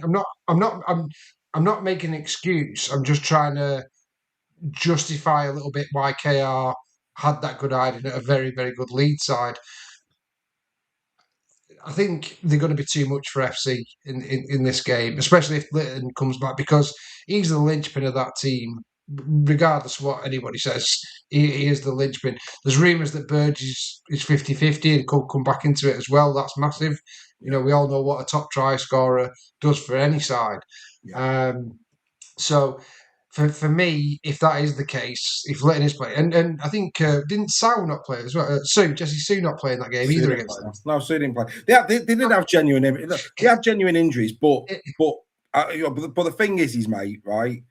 All teams are going to have those moments, and that aside, we've seen what Hull FC did at Wigan at the weekend, and who's had more injuries than FC. And absolutely. I think for me, and I take your point and I do, and KR fans can of course point to that as other fans would do if it was their team. But that said, all that being said, what always sticks in my throat is that when a team loses, you've just sometimes got to tip your hat, regardless of all. That wasn't my point. My point was Leeds would have beat them anyway. Yeah, I think this week, regardless of if all those players are played, I still think Leeds win because they're that good at the moment. However, it wouldn't have been by the score that it was. I'd forgot about a few of those players that were injured for KR. But the difference is the top teams. Even Warrington this year, you can argue have been some real big injuries, but still managed to scrape 2 points. And at the end of the season, that's what makes the difference between a home playoff and a not home playoff, which probably results in your demise at the end of the day. Yeah. But there is mitigation 100% with KR at the moment with the players, the top players and important players for them. Hopefully, some of those are going to come back for them this week, and if they do, then it'll be a comfortable victory for KR. Yeah, I think so. I think KR bounce back this week. But like I say, Leeds at the minute are incredible. They're playing far beyond what I expected. I'll be honest. And Leeds are brilliant. Leeds are fantastic. They just look like they just look at the moment. Have they peaked too soon? That'd be my concern if I was a Leeds fan. With no injuries as well. Yeah, exactly. Have they peaked too soon? And injuries could, which is credit to their strength and conditioning department, and absolutely. Their test might still come down the road, but at the here and now, they're absolutely in the conversation. Best team of the comp. Yeah, 100%. Right, let's get to Leigh against Warrington. We did say, of course, Warrington have got injury concerns. It looks like Lockie Webster's going to be full back. Looks like Jake Fulis is going to be back on the wing. Opawati and Smith in centre. Ashton on the wing. Mark Sneed, I'm sort of guessing Sneed could come back for this one. I think, Greg, when you look back at the Challenge Cup game and the game that followed in the league, Sneed in both of those games did manage those games very, very well. Will Sam Burgess look back on those games against Leigh and decide now's the time to bring Mark Sneed back into the fold? Or do you think he'll continue to keep Leon Hayes in the starting lineup? He's kind of hinted at it, hasn't he, that Mark Sneed is due a run out, and I think it may well be this game. He's had a couple of weeks kicking his heels on the sidelines. Could be the game that is needed. Needs the kind of the control that Mark Sneed can bring. Because I think Leigh will cause us massive problems, not just because of our injuries. But Leigh have got their own problems. But I think maybe his control. He could also leave Ewan Irwin at full back and bring Sneed into partner Hayes. That's an option he's got. I don't think he will. No, that was through necessity. I don't think Webster's playing. Yeah, I don't think he will do it. I just said that because it's an option he's got. I don't think Ewan Irwin did. He didn't do Stock any harm at all at foot when he went to full back. Tough one this. Do we want the pace in the middle, the youthful exuberance in the middle, or do we want somebody with an old head who can kick Warrington around the park and go for that control in the middle? Difficult one. I think Sam will. I think Sam will bring him in. If I'm being honest, I think Steve plays. On Saturday. I think the good thing for Leigh, what we saw in Toulouse. Let's be fair. There's been many a team that have gone over to Toulouse this year, Steph, and have found that a real challenge. You went over there in baking heat and put a score on. So all credit. And I think the fact that Tessie New looked something like again, which bodes well. Bodes really well. And not just that, even the likes of Penne, who I think Adrian Lammer said he's going to be in the squad this week. With your new signing, Penne is all of a sudden going, hang on a minute, I want to make this hard for him. Not that I think he can, no, he will, but he will be certainly throwing down his own gauntlet. We said at the beginning of the show, this is a good time for Leigh to be playing Warrington, I would say. The form hasn't been great. They've scraped through against Catalan. They were very underwhelming against FC and against Bradford. Got a bit of fortune at Saints. Saints should have been over the hill and far away by half time if they had have executed. So, like I said, they've had a bit of fortune. They've grinded out some results. This is a good time to play them. Are you confident, mate? No, I wouldn't be confident. I think it's going to be a really good game. I think the big difference is earlier in the season when Leigh had their injuries, Warrington absolutely trounced Leigh, and rightly so. You know, it wasn't even a contest in a lot of those two games. You've got to say, but on that though, Steph, confidence, mate, wasn't it as well at the time? Your confidence was low, wasn't it? It was confidence, but it's also depth as well. You know, you've talked about the players that Warrington can bring in regardless of those injured players. Then if you do that for Leigh, I don't think Leigh have got that luxury, and that's the difference, and that's why this game, regardless of Warrington having injuries, isn't the same as Leigh having injuries. For me, it makes it helps Leigh, of course it does, that Toulouse isn't playing. He's been your best player this year, but I don't think the impact's the same as Leigh losing Amaya Hanley, for example. Leigh haven't got someone to come in to replace him the same as Warrington have, and that's a credit to Warrington's depth and Leigh's Achilles heel, if you will, this season. But I think it's going to be a really good game, a bit like the Huddersfield York. I think it won't be a blowout for either side, but it's going to be a very narrow win for either team. I think Leigh probably go in as slight favourites, only because it's the first time last week that Leigh had the full strength squad out, and if they can replicate that, then I think they do go in as very slight favourites. But would you be surprised if Warrington won? No, I think they're very even for me, Leigh and Warrington, when they both got the best teams out. Entertaining. Yeah, so it should be a good game and a good one to end the Saturday as well. And then we'll be on a bus back to the Blue Bell to party the night away, as you do, as if you're Super League Raw. Going to be a cracking day. It's going to be a belter. Going to be an absolute belter. What a fitting, and we said this before, the right two fixtures to end both days. Absolutely, because of the locality, absolutely superb. Hopefully, a lot of the KR and FC fans are staying over and they're going to stick around for that. But then again, we know that they've got to get back to Hull. Sometimes they've got to leave a bit early. We appreciate that. Just saying. Anyway, we'll leave that there. Only joking. But the amount of times people talk about the Wigan Walk, if the cap fits, you've got to go there. And yes, Leeds fans, Warrington did the same in the South Stand against Leeds. We don't condone any of it. It's absolutely shocking. You stay till the end and support your team. Right, Catalan against Toulouse. Do you know what? Should be a good game, this. And it's a shame that it's over the pond, as it were, and the rest. But actually, this should be a really good game of rugby league. We probably won't have the eyes on it. A lot of people, of course, will be leaving the Earl Dickinson, going off into Liverpool, Warrington, whatever they're going to do for the night, and keep on the jars. Maybe it'll be on a screen and they will catch it. But actually, for those at home, I think it will be a good game. And I think that which way do you see it going, Ray? In the interest of time, because we've literally 18 minutes, we've still got Sunday to do. Which way do you see this one going? Me, Catalan. I think Catalan will edge it. They were a bit clunky against us last week. Toulouse. Well, that didn't work. Right, Reg, you're going to have to go and come back because now you're whistling, mate. And quite frankly, I can't. Okay. Yeah, and you can do many things, but you're not a good referee. Let's bring that same question to you, Steph. Toulouse or Catalan? In the interest of time, I'm going to go Toulouse. You're going Toulouse. You think Toulouse can do it? Greg, Toulouse or Catalan? Catalan. Fantastic. The whistle's gone. Beautiful stuff. Right. Okay. And look, that's not being disparaging. Look, at the end of the day, it's a clash. Catalan will probably go into it favourite, I would say. But Toulouse will fancy it. There's no doubt. And there'll be a bit of needle in that as well. I think there'll be a bit of spice. So well worth a watch. Let's go to Sunday.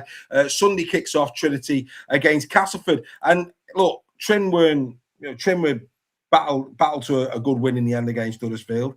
Another team that can go a little bit off this season. They've had some great wins. KR in case in point. They had some disappointing performances as well. Castleford, you don't know which Castleford's turning up. You haven't got a clue from one week to the next. I mean, I think Weaver and Assey were already on the way down the M62 at the weekend to Magic, because I don't know about you, I didn't see much from them. I think the left edge is brilliant, Mapalangi and Gary, but some of the other players, you're like, what is going on here? One week the world beat is the next week. Wow. Whereas Wakey, I think a bit more consistent. It's a local derby. Yeah, interesting. Good players on the field. Cass have got it in them. Reggie, your thoughts? Game one Sunday, mate. Yeah, I'm actually looking forward to this game. You know, I think this could be a really, really good game. If Castleford click, as you say, they can challenge anybody on the day. Whether they can win, but they're certainly challenging. I just think Wakey maybe had a bit of a wake-up call last week. They could have lost that against Huddersfield. So I'm going to go Wakey. Wakey will win this one. I know, Nigel Bennett saying Cass like Magic. Cass have done well at Magic over the years. Yeah. He's right to point that out. He's Nige. Your thoughts on it, Steph? Yeah, it's a spicy one, isn't it? You know, these two teams that really don't like each other. So we'll always raise the game. If Wakey play like they did against Huddersfield, and that's no disrespect to Huddersfield's performance, because that was great, but I thought Wakey were way below what we've seen them this year. Cass obviously need to improve on that York performance to produce more like they did against Wigan. All if buts and maybes, but if Cass do raise the game, like we have seen them do at Magic before, I think the big one for me with Wakey's performance was no Caius Fayatilli. He's back. Well, the chaos that he creates enables other players to do what they do, and it's this is a thing that a lot of people don't see. Yes, everyone will see Caius as a great player, but what they don't realise is how much opportunity he creates off the back of his efforts for other players to shine. Yeah. And I think just because he's going to be back in the team, he's going to ease the workload on a load of other players, including the middles, but then create the opportunities for the backs as well. So I don't think Cass can live with Wakefield if they have him in the side. So I'm going to go Wakey comfortably. I think maybe 18. Wakey comfortably. Wow. Wow. I mean, look, you know, Stevie Rudge, Wakey fan, gives it large. He'll be very confident going into this game. He'll also know that Cass have got it in their game. You know, all I'm going to say is hot tub, Mrs. Rudge, don't go anywhere near it before kickoff. Those ain't bubbles. That's all I'm saying. Those ain't bubbles. He'll be bricking it. Anyway, moving swiftly on to game 2, Leeds Bradford. Spare thought for Bradford. Reg, it's fair to say that if Leeds carry on the way they're going, and they've been incredibly consistent, if Leeds carry on the way they're going, I don't see any chance here for Bradford. Regardless of the performance that Bradford put up, if Leeds continue to play at the level they are, I don't see how Bradford win this game. No, I agree 100% with Dave. I don't think Leeds will need Steve Ganson this time around. I think, I fear for Bradford in this game. I think this could be a big score, a big Leeds win. A big Leeds win. Yeah. And do you know what? They're just playing so well. The consistency is incredible. Across all three KPIs. Incredible. Yeah, you know, we joke about Sevo can't score a try from more than 10 yards out, but credit to Leeds for putting him in that position. They're smothering defences, they're getting close to the line, and all they have to do then, you're not stopping him. You're not stopping him from 5 yards. I don't care who you are. Maybe James Bentley, unless you're James Bentley. But yeah, you're not stopping him. You can joke all you want, but that's great play to get him into the position where he can walk over for a try. And they're not just relying on him. You know, they're not just relying on Sevo to get the tries as well. They're capable of scoring from any distance and from anywhere on the park. And I think Bradford may well have a nightmare of an afternoon on Sunday. Yeah, it's got that feel to it, hasn't it? It's got that feel to it. Steph comes back. Steph, do you agree? Leeds, even Bradford at the best, if Leeds remain consistent, anywhere near the form that they've showed, they beat Bradford at the weekend. Yeah, so it's a free hit, isn't it, for Bradford? It's a Yeah. free hit, and that makes it a bit dangerous for Leeds, doesn't it? Because Leeds have to turn up. That's they have to play as well. If Leeds play the best of their abilities, it's going to be an absolute monster score. But that's a big if, isn't it? It's how much Bradford get up for it, and it's how if Leeds perform at their very best. If they go into it thinking, oh, it's going to be a cakewalk, then it could get very tasty because Bradford have got that in them to make it that. I don't see it like that. If you're going to be a pundit, you'd say it's a 34-40 win, maybe plus that. But it's a Leeds-Bradford derby as well, which you've got to throw into the mix, the emotions. And if Leeds don't handle that well, and we've seen top sides this season, knock on and errors and, all of a sudden, if they give Bradford a sniff. Well, they only won by 12 at Hudsall. They only won by 12 at Hudsall. We saw it, and this is no disrespect at all whatsoever. But Wakefield are considered one of the most consistent, most attacking sides this season. When they're on. And got drawn into a drop goal competition with Huddersfield at the weekend.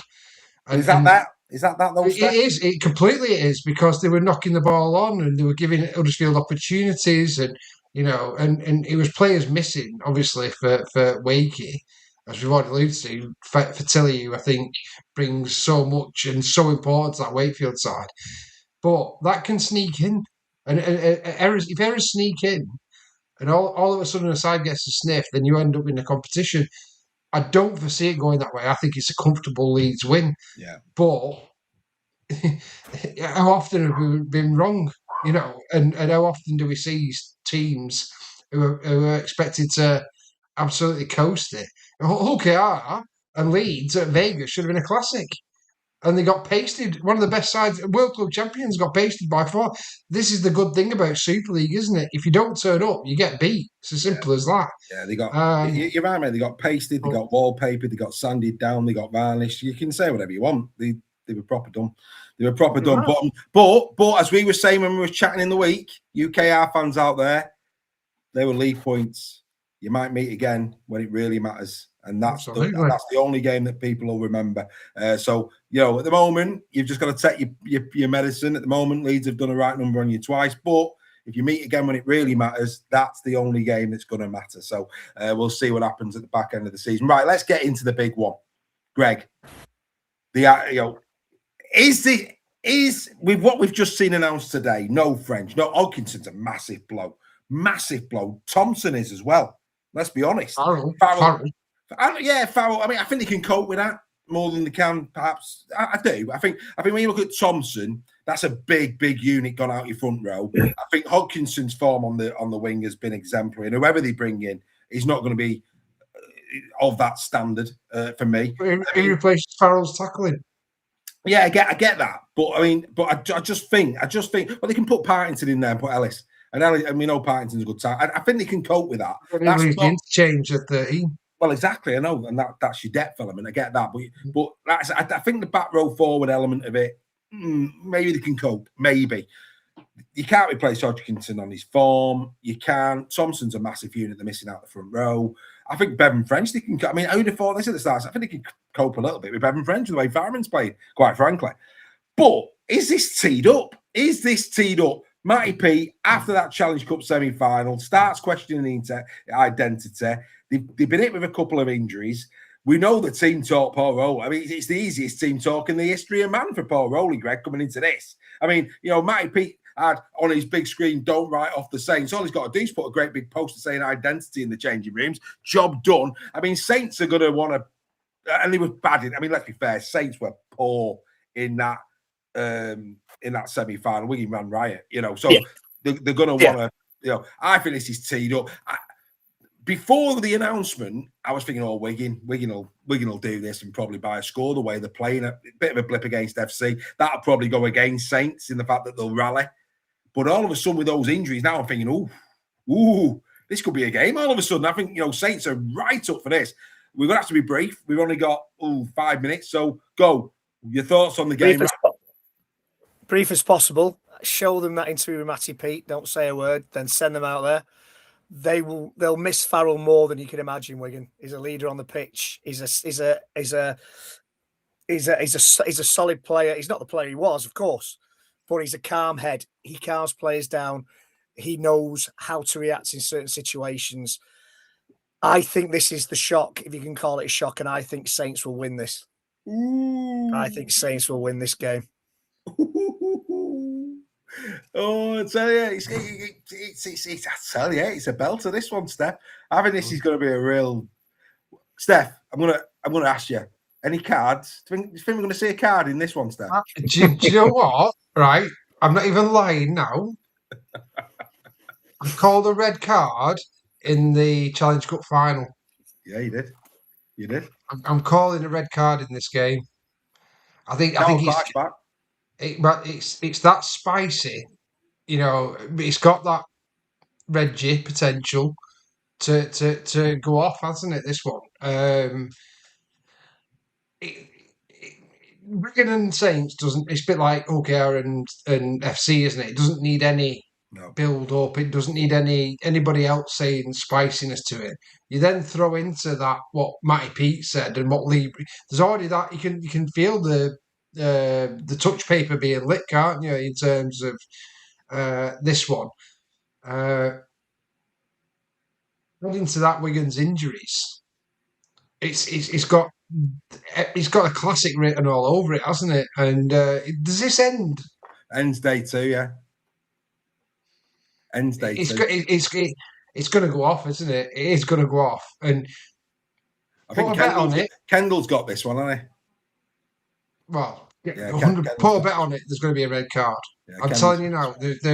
There will definitely be a red card in the weekend, and I think it'll be. I think it'll be this one. Well, I've sort of seen some of the press conferences. I'm not going to say I'm saying this too, but I'm saying this to somebody. You know that I know what I know. That's all I'm going to say. That's all I'm going to say. If he's watching, you know that I know that you know what I know. That's all I'm saying. That's all I'm saying. That's all I'm saying. It's going to be very interesting. Very interesting indeed. And we wish you well at the weekend, mate. Anyway, here we go. That's the end of the Super League Raw Weekly. We didn't say we would win. Well, quickly. Saints. Wigan. You're going Wigan. He's going Saints. I'm going Saints. You're going Saints. We're going to do no captain's run. We're going to do a little bit with the Super League Raw members, pre and post each of the games at Magic. It's going to be great. If you see us, come and say hello. There's still some tickets for the bus. If you want to come with us, that's fantastic. Do get in touch. I might also have a spare ticket to come with Super League Raw. That's 55 quid, that one, to come to us in Village Street. One spare I might have. That is going to be very hot potato, that. So you're going to have to act quick. If you're interested in either the bus or that ticket, info@superleagueraw.com. info@superleagueraw.com. Be quick and let me know. Great action this weekend. We're going to have a great time at the Hill Dickinson Stadium. We've got the wingers that are going to produce the tries that we come to see. We're going to get the bruising hits right down the middle. There's going to be a couple of those rib ticklers that make us all go, ooh, in the stadium, that we can feel it. It's going to be a great weekend. And of course, the Rugby League community doing what only the Rugby League community can do. We're all going to come together as one, as the Rugby League family for 80 minutes. Yes, of course, I'm sure the glasses will be on, but then hopefully we'll have a great weekend together. I'm sure we all will.